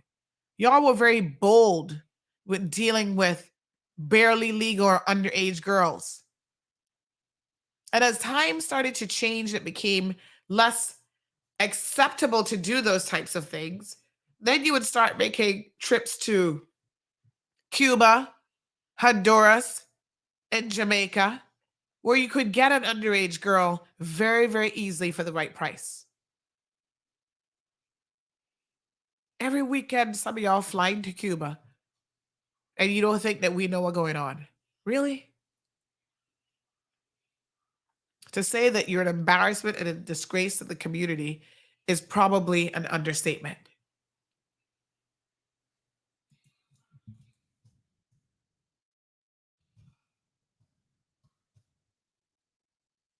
So there are allegations of domestic violence between the parties. Like I said, there was another incident over the weekend. As people have said, they can hear him in the churchyard cussing and screaming and fighting and carrying on. And you are a sergeant in the police force? And sometimes people wonder why they're not getting promoted, right? They always be cussing like, oh, he should have gotten that job. He was the most qualified. It's because the commissioner and your higher ups don't want to tell you that they can only promote you so far because you're too messy. You're always in the mix, and everybody walking the streets knows your business, and you think it's a well-kept secret. This other person says that some women think this is normal because it's what they grew up seeing. I hope that this is resolved before it gets to the place where one or both of them are seriously injured. And that's the point now. Somebody has to put an end to this. Get out of the relationship. I hope the wife recognizes that this man has no respect for you, and he never will. He probably never has. It is, if your life is constantly fighting and fussing and carrying on, and now you have to chase this man down in public to get your money to pay workers because you're afraid he's going to spend it on a 19-year-old child who he has texting you and messaging you, and then he trying to call you 2 o'clock in the morning, trying to talk to you. It is time to extricate yourself from the situation. Move on.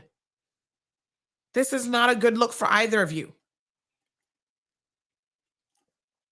Then they get embarrassed when it shows up on Cayman Mall Road. You should be embarrassed. You should have been embarrassed a long time ago. This should have never happened. Oh gosh, excuse me, my sinuses. This should have never happened to the point where we even have to talk about it. But once you do stuff in public and it's in the public domain, yes, we're going to discuss it. If we get the video, yes, we're going to put it up. You know what the Mall Road is? The Mall Road, not inside your house, you know? If you keep your personal affairs to yourself and keep it inside your house, I have business with you. It's when you come out on the streets on a public road and you jeopardize people's lives with your shenanigans, talking about you're a sergeant. That is when it becomes our business. And you can send 1 million requests to have the video taken down, as you have been, through all sorts of people, and the answer will remain, as my daughter has been taught at school, to say, no, thank you. When somebody asks her something, it's just going to be no. They tell them to do it with manners. No, thank you. No, thank you. All right, folks. Stacy says, true, a lot of them want to leave, but they're saving their assets. I remember one told me that he's with his wife because he wants to save his house. Mm-hmm. That sounds about right. Miss Brenda says, Sandra, they're going to Cuba because they're in business. She puts that in quotes there. A case of the heel catching up with the big toe. Andrea says, someone is going to get hurt. If it reaches the point where you're running each other down in the streets, it's time to go for real. And that is the bottom line. It really, really is. All right, let's change gears. Let's go ahead and take our news break, brought to you this morning by WG Charters. Kevin's going to bring us up to date with the weather and the news. After this, I want to talk about a would-be Filipino scammer who was giving a second opportunity. And also, we also need to talk about some other people who've been warning about some man in Northside who's trying to take advantage of people. A married man yet again. And you guys, you want to stick around for these stories because they are warnings that people are sending. And Jonathan says sometimes it's cheaper to keep them. Not if you're fighting in public and carrying on like a fool. All right, folks, here's your morning news.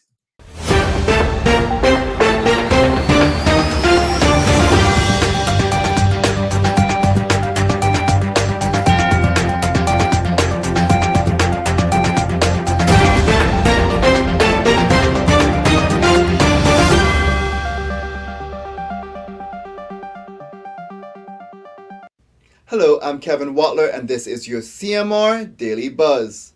Premier the Honorable Wayne Panton said he intends to propose to fellow parliamentarians that Emancipation Day be returned to the schedule of public holidays more than 60 years after it was removed.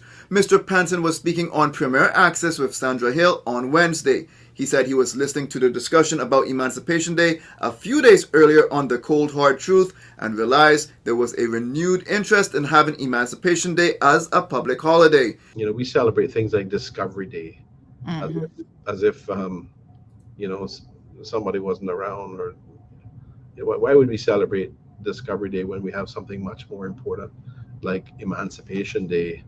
I'm not saying we're going to replace it. I think the Bahamas actually replaced Discovery Day with National Heroes Day. But no matter what we do, I personally feel that Cayman has a very interesting and unique emancipation history. The fact that slavery was supposed to technically end in Cayman on the 1st of August 1834, and it wasn't until 1835, I think it was in May 1835, 3rd of May, that the Governor Sligo had to send somebody here to say, hey, you've got to adhere to this the abolition of slavery declaration. And then we also had the apprenticeship stuff that went on for a little while longer as well. I personally find it fascinating. I think it's really an important part of our history that we should not, our children should be aware of. We should not just ignore it and let it go. I personally believe, I think in earlier times we did have, I believe, an Emancipation Day holiday, and I think there's now a renewed interest. As I said, I was really surprised to hear the conversation on your show, and I think it really reflects a renewed interest in having Emancipation Day as a public holiday. And I think it's a part of our history that we shouldn't ignore. It's a really important aspect. According to the Cayman Islands National Archives, it appears that Emancipation Day was first celebrated as a public holiday in the Cayman Islands from August 1st, 1895 until 1960, when it was last celebrated. In 1961, it was removed to accommodate the introduction of a new holiday, Constitution Day. Constitution Day was introduced to the schedule that year to be observed on July 4th, 1961.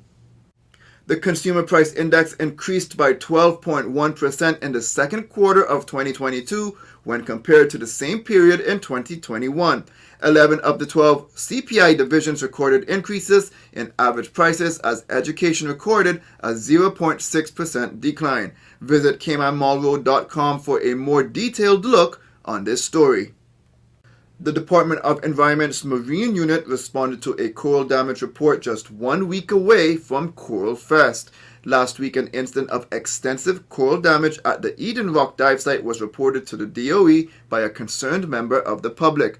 The investigation revealed several chunks of large coral was torn from the reef, which appeared to be caused by a large ship grounding. The DOE responded by uprighting the damaged corals and is in process of reattaching them to the reef to ensure further damage would not occur to them. A domestic incident caused quite a scene on Thursday. It began near the airport area and then ended around the automotive art area following a vehicle chase by the two involved. CMR understands a police sergeant with the Royal Cayman Islands Police Service was attacked by his wife after she found him with another woman. During the confrontation, trees were knocked down and several vehicles were damaged. CMR reached out to the Royal Cayman Islands Police Service for comment, but have not received a response. A Jamaican fugitive recently deported from the Cayman Islands has been charged with murder by the Jamaica Constabulary Force. Rudolph Boxer Shaw, considered one of the most wanted men in St. Catherine, Jamaica, was charged with murder and shooting with intent on Monday. Reports are that on September 29, 2021, 59-year-old Wilfred O'Connor, a carpenter of St. John's Road in St. Catherine, was standing in his yard when a Nissan AD wagon motor vehicle drove up with armed men aboard. The men exited the vehicle and opened gunfire, hitting him. The gunmen then drove to another section of the community where they fired several shots, hitting 4 men who were standing along the roadway. All 5 people were taken to the hospital, where O'Connor was pronounced dead and the others admitted in serious but stable condition. Shaw was a person of interest in the shootings. However, he managed to elude the police until he was then caught in the Cayman Islands last month. The Royal Cayman Islands Police Service reported that shortly before 12:30 in the afternoon on July 8th, they arrested Shaw in the vicinity of Seymour Road in Georgetown. Firearms Response Unit officers in a marked service vehicle approached a vehicle with 2 occupants. The vehicle's occupants attempted to evade the police and rammed into the police vehicle, causing their vehicle to become disabled. The police captured the wanted man. However, the other man escaped on foot. Police did not put out a description of the man who escaped. Police continue to look for Luisto Eusebio Hernandez in relation to firearm offenses. He is considered armed and dangerous and should not be approached. If seen, call 911 immediately. The search is still on for two missing men. 53-year-old Noel Paul Manning has been missing since June 24th, and 26-year-old Adrian Williamson has been missing since July 6th. Now you are asked to contact your nearest police station if you see them. Anonymous tips can be provided directly to the RCIPS via their confidential tip line at 949-7777 or via their website. More information on each of these stories can be found at caymanmallroad.com. Now for your CMR weather update, it's brought to you by WG Charters. Sunrise at 6:03, mostly cloudy skies expected. The temperature rises to the high 80s, but it will feel much hotter than that. When the high temperature is at 88 degrees Fahrenheit and the relative humidity is at 70% like the forecast calls for, the temperature will feel around 100 degrees Fahrenheit. The winds east at 10 to 20 miles per hour, and the sun sets at 6:59. When it cools at nighttime, the temperature falls to the low 80s. Looking forward, there's a slight increase in the rain chance on Saturday. It's summertime, so hot days and warm nights with scattered showers are very typical for this time of year. CMR weather updates are brought to you by WG Charters. They offer private boat trips for a great price, so we encourage you to support them. Now for some regional and international news. The sell-off in the oil market gathered momentum Thursday on growing concerns about the weakening demand for gasoline. U.S. oil dropped 2.3% to $88.54 a barrel, the weakest settle since February 2nd. Brent crude, the world benchmark, fell around 3%. A government report released Wednesday unnerved oil traders by revealing an unexpected build to both crude oil and gasoline stockpiles, suggesting demand is cooling off. Some people stopped driving as much when gasoline surged above $5 a gallon in mid-June in the United States. Since then, the national average for regular gas has declined 51 days in a row, dropping to $4.14 a gallon on Thursday, according to AAA. The Biden administration declared monkeypox a public health emergency on Thursday as cases topped 6,600 in the USA. The declaration could facilitate access to emergency funds, allow health agencies to collect more data about cases and vaccinations, accelerate vaccine distribution, and make it easier for doctors to prescribe treatment. A quarter of the U.S. cases are in New York State, which declared a state of emergency last week. California and Illinois followed suit with emergency declarations on Monday. WNBA star Brittany Griner was found guilty of drug smuggling and cannabis possession charges in a Russian court on Thursday and sentenced to 9 years in prison. She was also fined 1 million Russian rubles, which is just over $16,000 US. Prosecutors were seeking a 9.5-year sentence for Griner. The verdict comes after a trial that lasted 1 month, and Griner was arrested at a Moscow airport in February for having vape cartridges with cannabis oil in her luggage. During closing arguments on Wednesday, over 6 months after originally being detained, the 31-year-old WNBA star told the judge that she never meant to break any law. Florida's Governor Ron DeSantis suspended a state attorney Thursday who said he wouldn't prosecute abortions prohibited by Florida's new 15-week ban. Most recently, after the Dobbs decision was rendered by the U.S. Supreme Court, he signed a letter saying he would not enforce any laws relating to protecting the right to life in the state of Florida. And mind you, we have had prohibition on third trimester abortions for a long time. We've had prohibitions on partial birth abortions for a long time. And then most recently, the legislature enacted and I signed protections for unborn babies at 3.5 months. And when they are aborted, it's typically done through a dismemberment procedure, which is really inhumane. Nevertheless, that is what the legislature has enacted, and it's not for him to put himself above that and say that he is not going to enforce the laws. We don't elect people in one part of the state to have veto power over what the entire state decides on these important issues.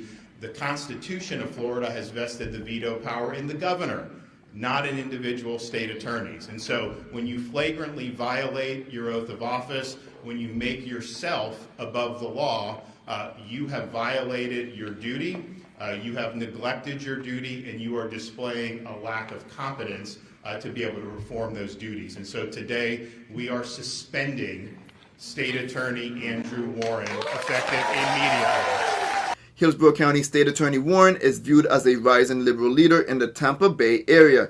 He was one of 90 prosecutors in the United States who pledged not to prosecute women receiving an abortion from their doctor. Governor DeSantis said Warren has selectively enforced laws and that it's not for him to put himself above the law. The Florida Senate will decide whether to remove Warren from office.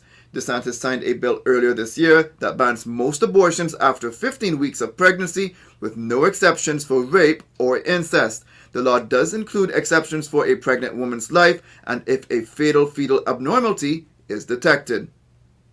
That's it for now on the Daily Buzz. Thanks for joining me. Please stay safe and God bless.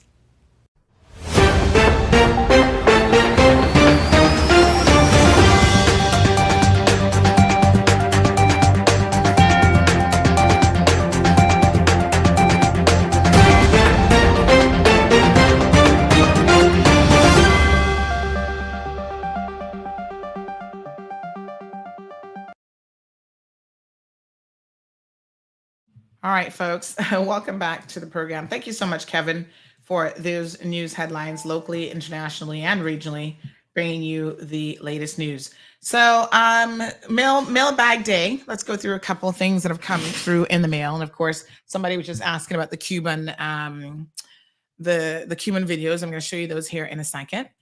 We have one person that says, "Good morning, Sandy. Great show as always. OMG. Good thing it was yesterday and not the day before. As I was walking in that same area by Bawden's and Automotive Art, I was going to get lunch from Mango Tree." So this is a situation, right? You never know who is going to get caught up on these things or get caught up in these types of situation. I see Johan. I don't know. For some reason, Johan's messages are not coming through this morning, so I can't help him. But I see somebody sent some messages that he sent, but I can't see them on my screen. So he talking about signs. Maybe the fact that his messages are not showing up is a sign for him. All right. So listen to this one that came in on social media. This one says, "Good day, Sandy. Post for me, please. This is a notice to all new females in Cayman." As you get off the plane, you need to get a notice. There is a middle-aged married man in Northside. All he does is to pick up young girls and use his status, business license, and apartments to lure, I think that meant to lure, and promise women to marry and keep them on island. And in doing so, he asks the favor of oral sex, which many naive women fall for. Only to find out that he is a con man. Yesterday, one of the women he conned went to a construction site that he was working and attack him with a wrench and lug tool. I think that's supposed to be wrench and lug tool. And cursing with dirty words. He had to run to his vehicle and speed off to safety. I hope when more women find him out, they will do the same. So be on the lookout for the sociopath. Well, okay. Seems like what happened yesterday is not unique and different. Seems like it's happening all over the place.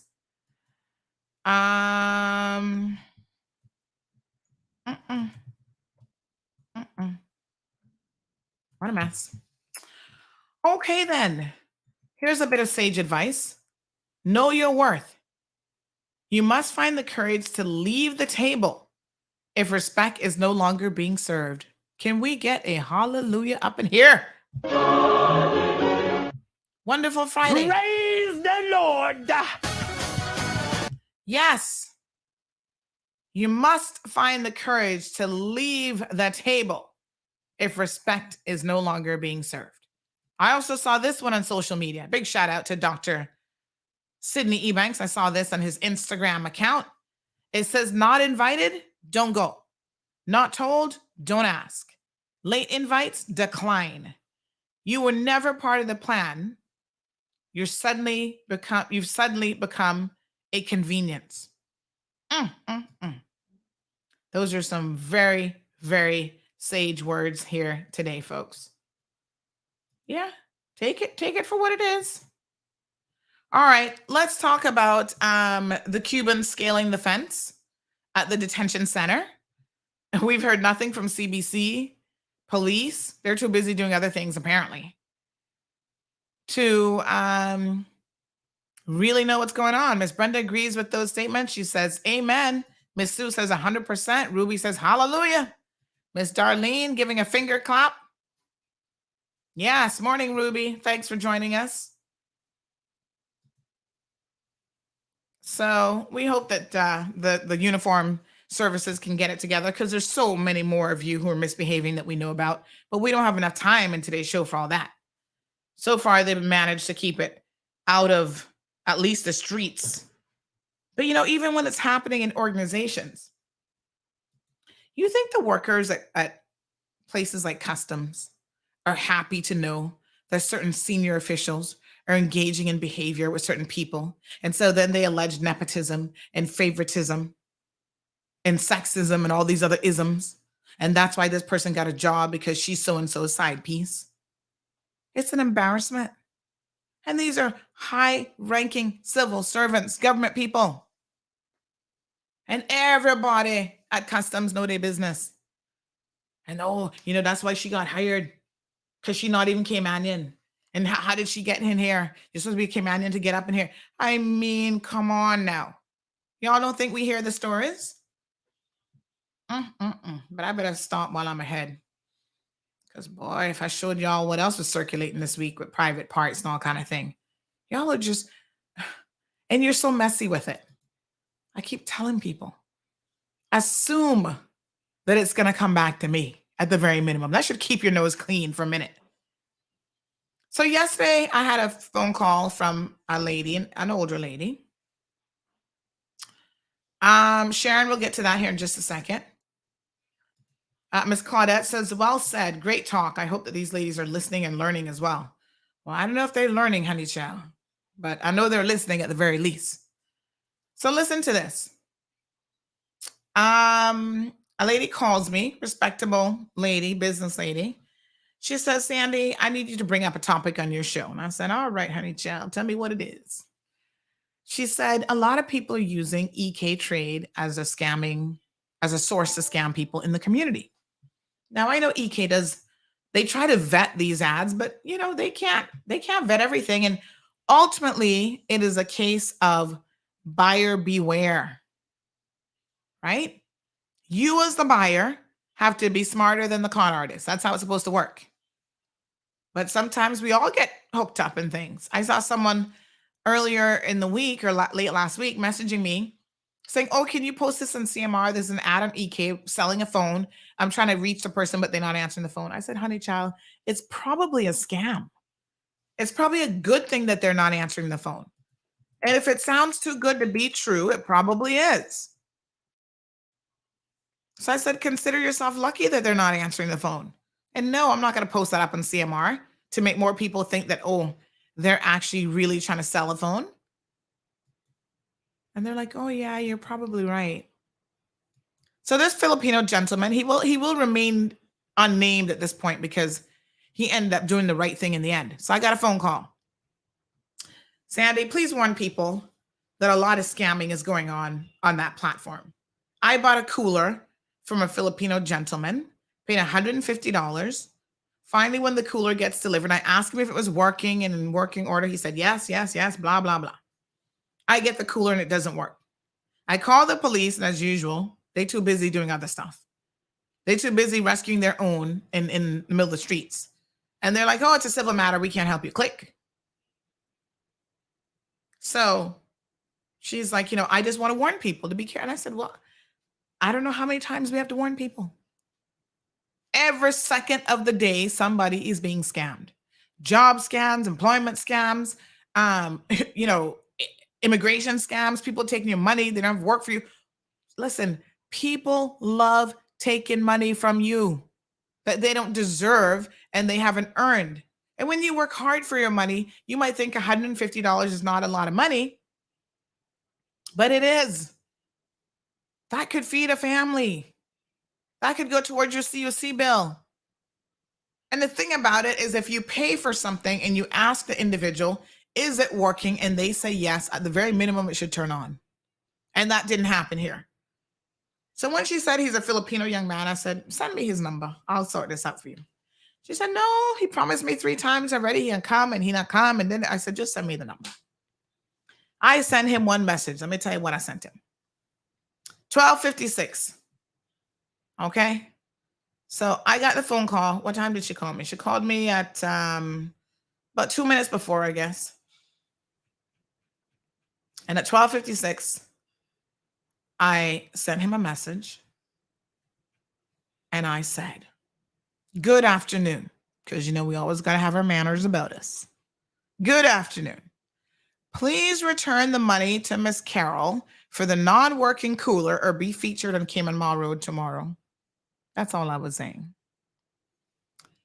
At 2:54, he responds and says, Madam, good day. Got a little manners still. What your convenient time for me to come and give you the money? I said, contact her directly, because I'm not getting that deep into it. Contact her directly. Here's her contact information. Meanwhile, he still had the ad up on EK telling me he got cooler for sale. So y'all better be careful now. Don't go and buy this cooler again and lose another $150. So I said to her, I said, you're going to have your money by 5 o'clock today. She said, no, Sandy, no. He been promising me from when that he's going to get it and he not bring me my money.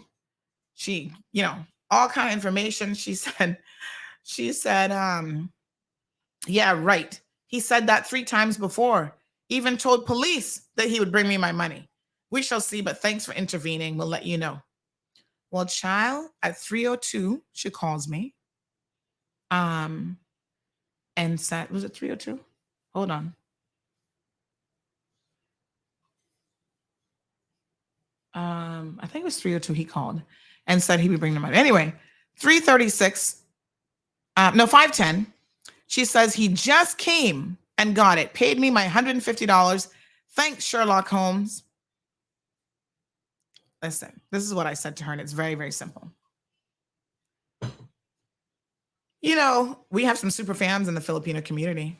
They love them some CMR. And one thing I know about the Filipino community is the last thing that they want is for anyone to be embarrassing their community. So much so that sometimes they be going on with shenanigans in their community, and child, they be hiding it. They be hiding amongst themselves, and they're like, don't tell Mall Road. Don't tell Sandy. Because we don't want to end up on Mall Road. This makes us look bad as an entire people. And you are ostracized in that community when you do wrong, and it's exposed. And Mall Road hears about it, and we talk about it. Filipinos don't like, they don't like to be highlighted in a bad way. And so she got her $150 back. I gave him an opportunity to make it right. He had enough common sense to listen, and he made it right. So I'm not going to name him today. He gets a second chance, but don't do it again. Okay. Claudette, good morning to you.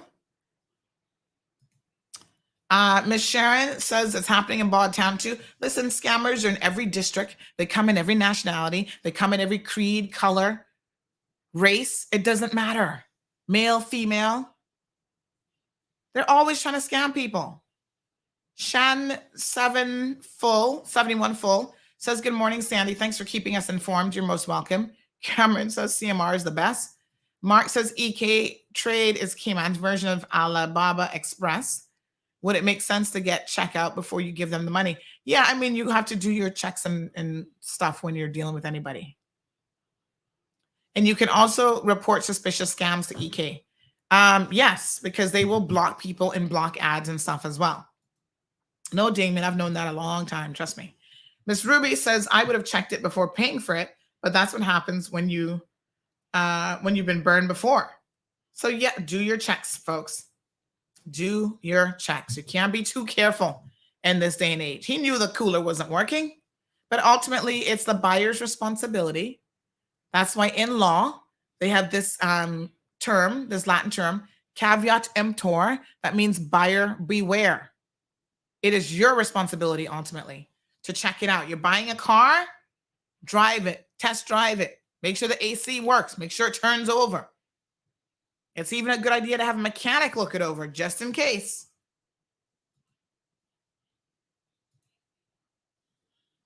All right. Let's talk about the Cuban nationals at the detention center who were videotaped scaling. Ruby says, ooh, never heard of that before, Miss Sandy. Ciao. Ruby, if you continue listening to this program, you're going to learn all kind of things you never heard of before. That's why you got to keep listening. All right, Ruby, check this out. Cuban nationals scaling the wall at the detention center. Now, I don't know how to explain this one to you. I don't know why we don't know nothing about it, why we've not heard. I don't know where they were going. Was there a party that we didn't know anything about? And they were just free to roam around and to go and have a good time? I don't know. What I do know is that this has happened because we've got video evidence of it. We got 3 videos. So here's one, video number 1. Okay. More coming than 9 altogether. Meanwhile, the officers up inside here on phoning all kind of different things, and the migrants them a jump fence. That one didn't show. Hold on a second. I don't know why that one didn't show. Give me a second. We could hear him talking, but that's an actual video. Hold on one second. I think it's this. Let me play this one again. Isn't that one? There's 3. So let's play video number 2 and I'll clear that one up.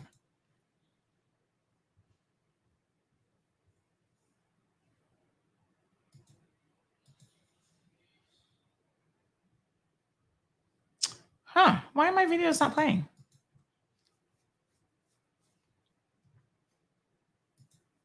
All right, hold on. I'm going to pull them in another way. Okay. All right, for some reason they're not playing there, but don't worry. Here we go. So there they are. This is a video, see? Jumping over the fence. Here comes another one. Crawling up, crawling over the barbed wire. And this is being recorded from the detention center. Look, yeah. There they are. There's one. Bloop, made it down to the ground. Yes, here comes the next one. The detention center is not even secure. Where they're keeping the Cubans. Here, look here. See them going walk about their business? Out in the parking lot of the detention center. Just scale the wall, and there they go. Police parking lot full of police cars. Okay. More coming than 9 altogether. Meanwhile, the officers up inside here on phoning all kind of different things, and the migrants them a jump fence. Well, folks, you saw it and heard it first, right here on Cayman Mall Road. Right? This is, again, I'm not trying to be mean to the police. I really am not. But the slackness cannot be condoned and it cannot be ignored. This person has said that 9 migrants have scaled the fence and gone only God knows where. And these are migrants who are at the detention center, folks, because we do not know who they are and what it is that they're doing. Like in terms of, what they're here for. We don't know anything about them. They could be dangerous individuals. They could be murderers.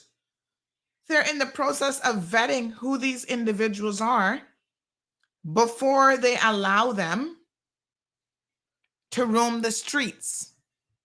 And the sad reality is, let us watch it again.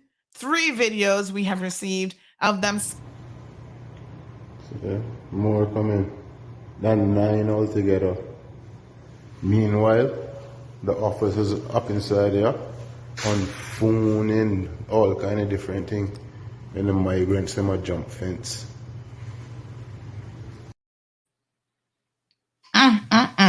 This is what the person said. To be honest, the government doesn't really know the background of these people. There could be murderers, rapists. We don't even know. and they're free on our island. And like I said, the officers sat there in the car and literally watched a couple of them jump over the fence and did nothing to stop them. While we reached on the bypass, or sorry, when we reached on the bypass, a couple of them were walking on the bypass and the officer crossed them as though they were normal civilians. Ay, ay, ay. Folks, really?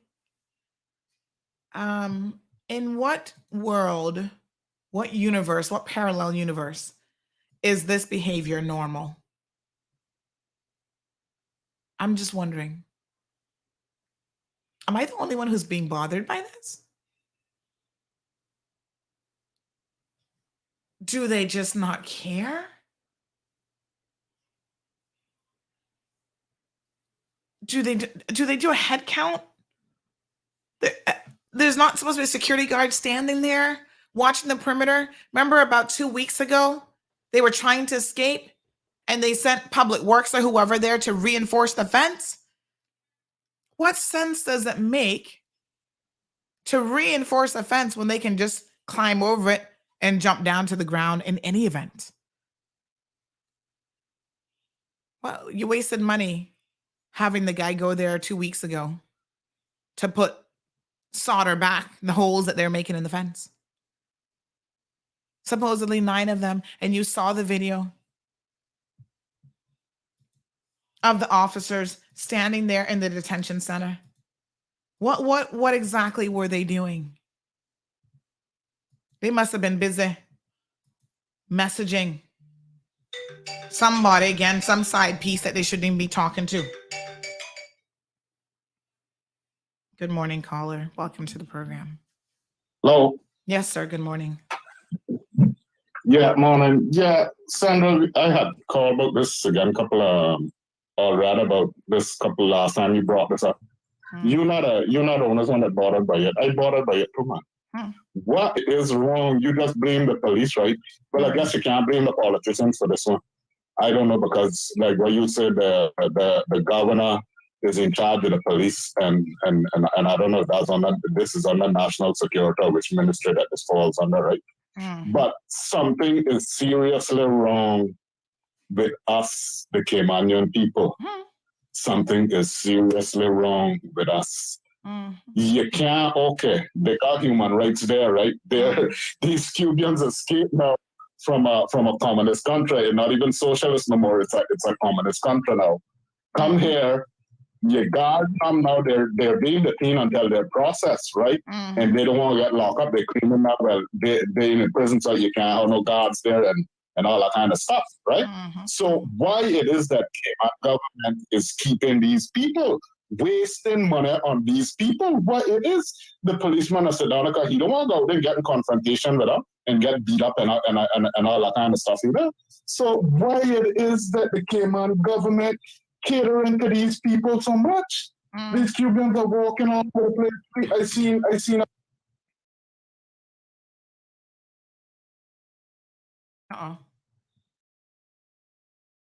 Hello, caller.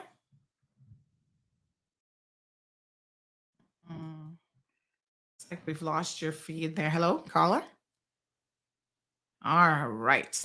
I'm gonna actually call him back because I see that he's calling on WhatsApp. So let's see if we can get we're still trying to work on Flow to get a toll-free number. I don't know how easy that's gonna be, but Mr. Dean, I'm actually gonna call you direct. Just give me 1 second. Give me 1 second here. That'll be better if we can just call you direct, I do believe. Yes, let's see if we can get him back on the call.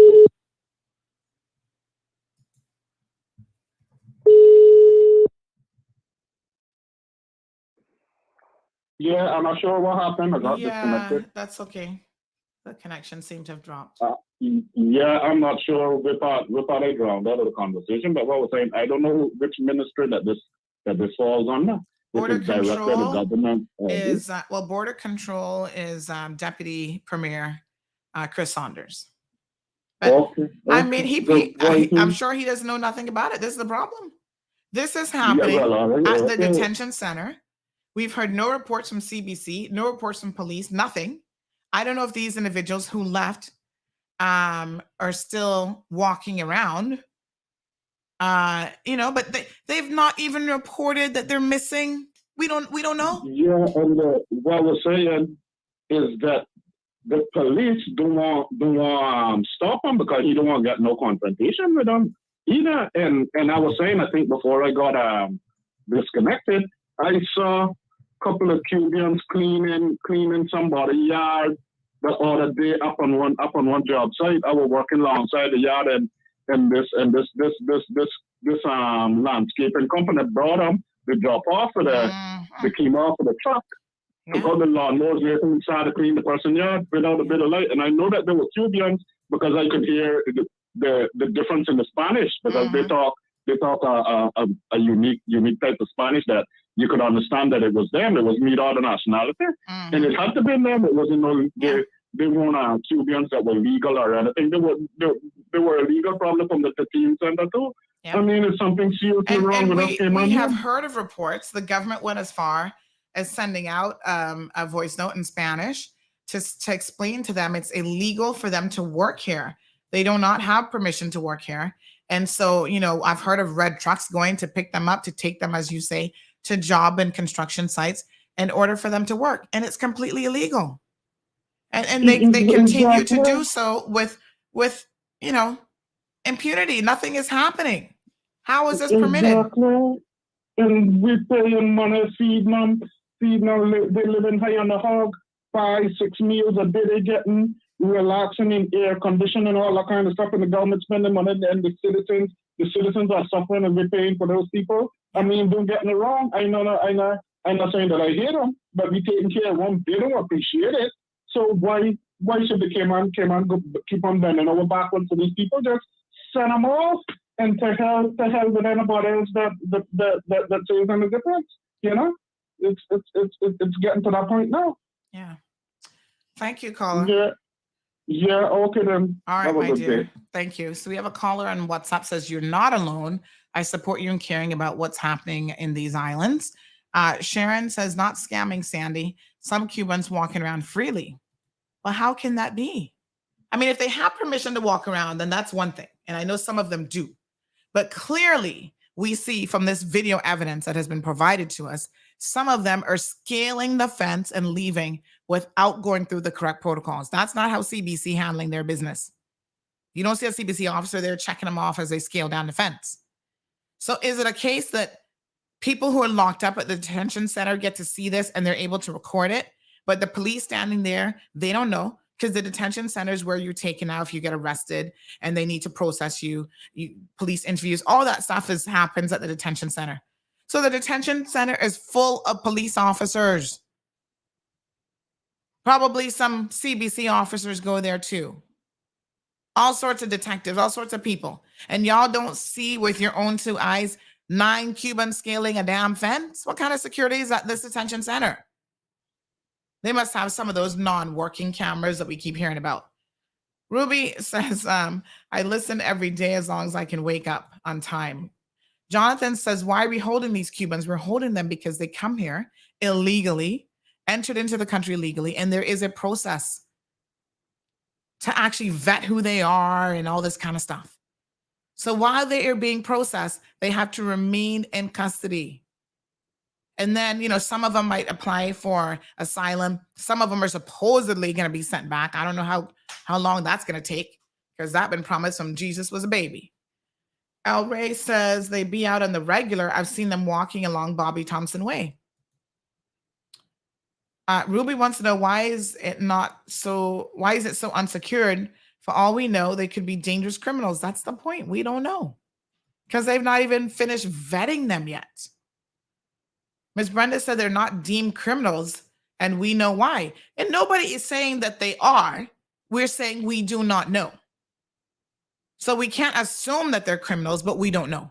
So there should be some degree of caution taken in handling them until we know definitively who these individuals are and they don't have a wanted record or criminal record or whatever. Listen, we've had other Cuban nationals message this program and say, Sandy, this particular Cuban guy is a child molester, and he was convicted of raping a child in Cuba.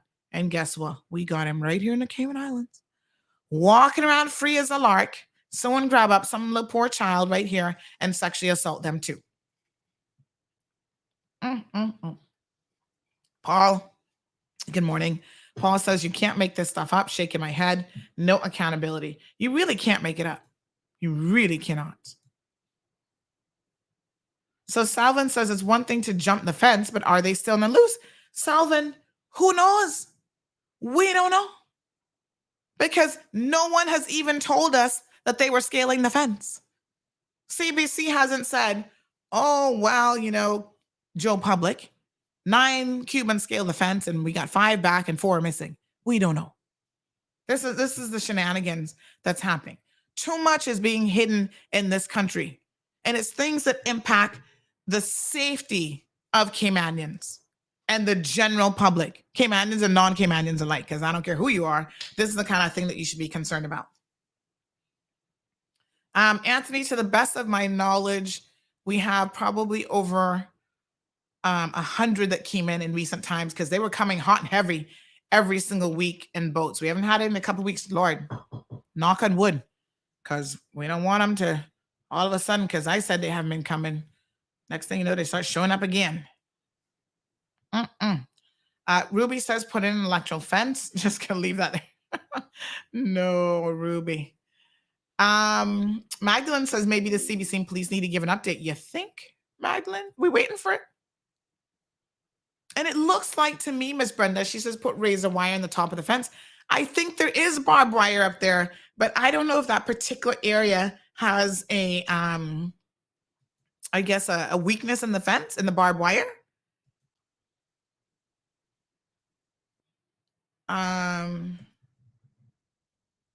I don't know. Oh, yeah. So someone says a lot of these police officers that work at the detention center, they're also taxi drivers. They'd be too tired out to want to bother with anything else, but to get some sleep and to be able to go back on the road to make that US dollar. What a mess. Another listener says, read the Cubans, why can't they be rationed with their luxuries, especially cigarettes? We're paying for cigarettes for them. I mean, I don't know. Because I know we give them access to phone cards and phone calls and all kind of stuff so they can call their relatives. And I'm not saying to mistreat these people. Do not misunderstand me. Because although they are migrants, we have to be cognizant of the fact that they're still human beings and they deserve to be treated with a degree of dignity. However, the slackness, if we're saying that we don't know who they are, and there is an intake process where we have to vet them and we have to do all this stuff, okay? And until that happens, they are kept in a detention situation. Then I shouldn't see anybody scaling the fence. Ms. Moya says pure slackness. Again, another reason why the community continues to lose faith in the RCIPS. And at this point, what are we, the people, paying them for again? Cameron says, I don't have to see him outside of Price Right and Foster's panhandling. Really? Well, I haven't seen that yet. Anthony's saying, get a report from CBC because this is a joke. Panhandling. Ruby says, that's a word I haven't heard in a while. Blast from the past. Real Deal says, I saw these Cuban refugees walking on Smith Road. Only in Cayman can such slackness occur. Magdalene says the employer should be charged. Which employer? For who? Which employer? Katsina says the government needs to send them back. This government is no better than the previous government. Well, Katsina, hold on now. Fair is fair. The political arm does not run the CBC. Let's remember, the political arm does not run the civil service. They don't run the police. So whatever slackness is happening here has to be the police, which comprise the staff at the detention center, CBC officers, who, as far as I know, are the ones who are controlling the detention of these migrants. And so they're the ones to blame. I can't blame Wayne Panton for this. I can't blame Chris Saunders for this. Like I said, I'm sure that they don't even know what's going on. And if they try to say to the civil service, y'all are slack and you're not doing your job, someone says that they believe the detention center is actually managed by Her Majesty's prison, not the police. Well, the police are on site. But that's also where the female prisoners are kept, right? Fairbanks is not the same facility. So yes, we also have other uniformed officers, which include the prison. So if the detention center falls under the responsibility of the prison, they're slack too. They're all slack. Prison, CBC, and police. You've got 3 uniformed services that are in and out of this facility 24/7. Somebody should be seeing something. Sharon says, what a sad mess. El Rey says, I'd really love to know why they're still here. Why can't they be repatriated like yesterday? Oh, no. Denver, good morning. Too many foreign workers in certain positions working in this country. I hear if you go to NAU, you think that you're in another country. Well, again, government the ones who are hiring them. So talk to the civil service, talk to the prison, talk to the police if y'all have an issue with who they're hiring. Everton says, it's a shame to say this. You need to ship them back to their country. They break the rules and come here. And yes, we see them breaking the rules even here, escaping custody when they know they're not supposed to be doing that. Anyway, folks, that's a wrap. That's another show here on The Cold Hard Truth. We'll stick up the video, and I'm sure by this afternoon, somebody, I don't know if it's prison, police, CBC, someone will issue a report. We have a politician who just said that we're subject to international treaty obligations. They all claim asylum, so we have to process them. And that I get and I understand, but at the same time, there's no excuse for them scaling the fence and nobody knows or does anything about it. That's a whole other situation. Good, beautiful people. Real Deal, Jonathan, Salvin, Miss Ruby, all of you. Thank you guys so much. Lizette says, send them back. Sandra, you should go and interview them by Price Right. Oh, Lord, have mercy. Y'all have a wonderful day. We'll be back here, God's willing, on Monday morning. Please, Cayman, no drinking and driving. I'm going to tell you all next week about the KPMG worker who for the second time is out there drinking and driving, and 2 weeks ago had a head-on collision in South Sound. Y'all need to stop the foolishness. Jackasses of the day drink and drive and run into innocent people and cause accidents and cause people to lose their lives. We need to curtail the number of accidents and especially the number of fatalities that are happening on our roadways because of pure slackness. Thank you for tuning in to another episode of The Cold Hard Truth on Bobo 89.1 FM. Cayman's #1 talk show is live weekdays from 7:30 a.m. Never miss an episode again. Watch anytime on CMR's Facebook and YouTube channels for the latest show episodes. Don't forget to follow us online on our social media channels and visit CaymanMarlRoad.com for all the latest news and community happenings.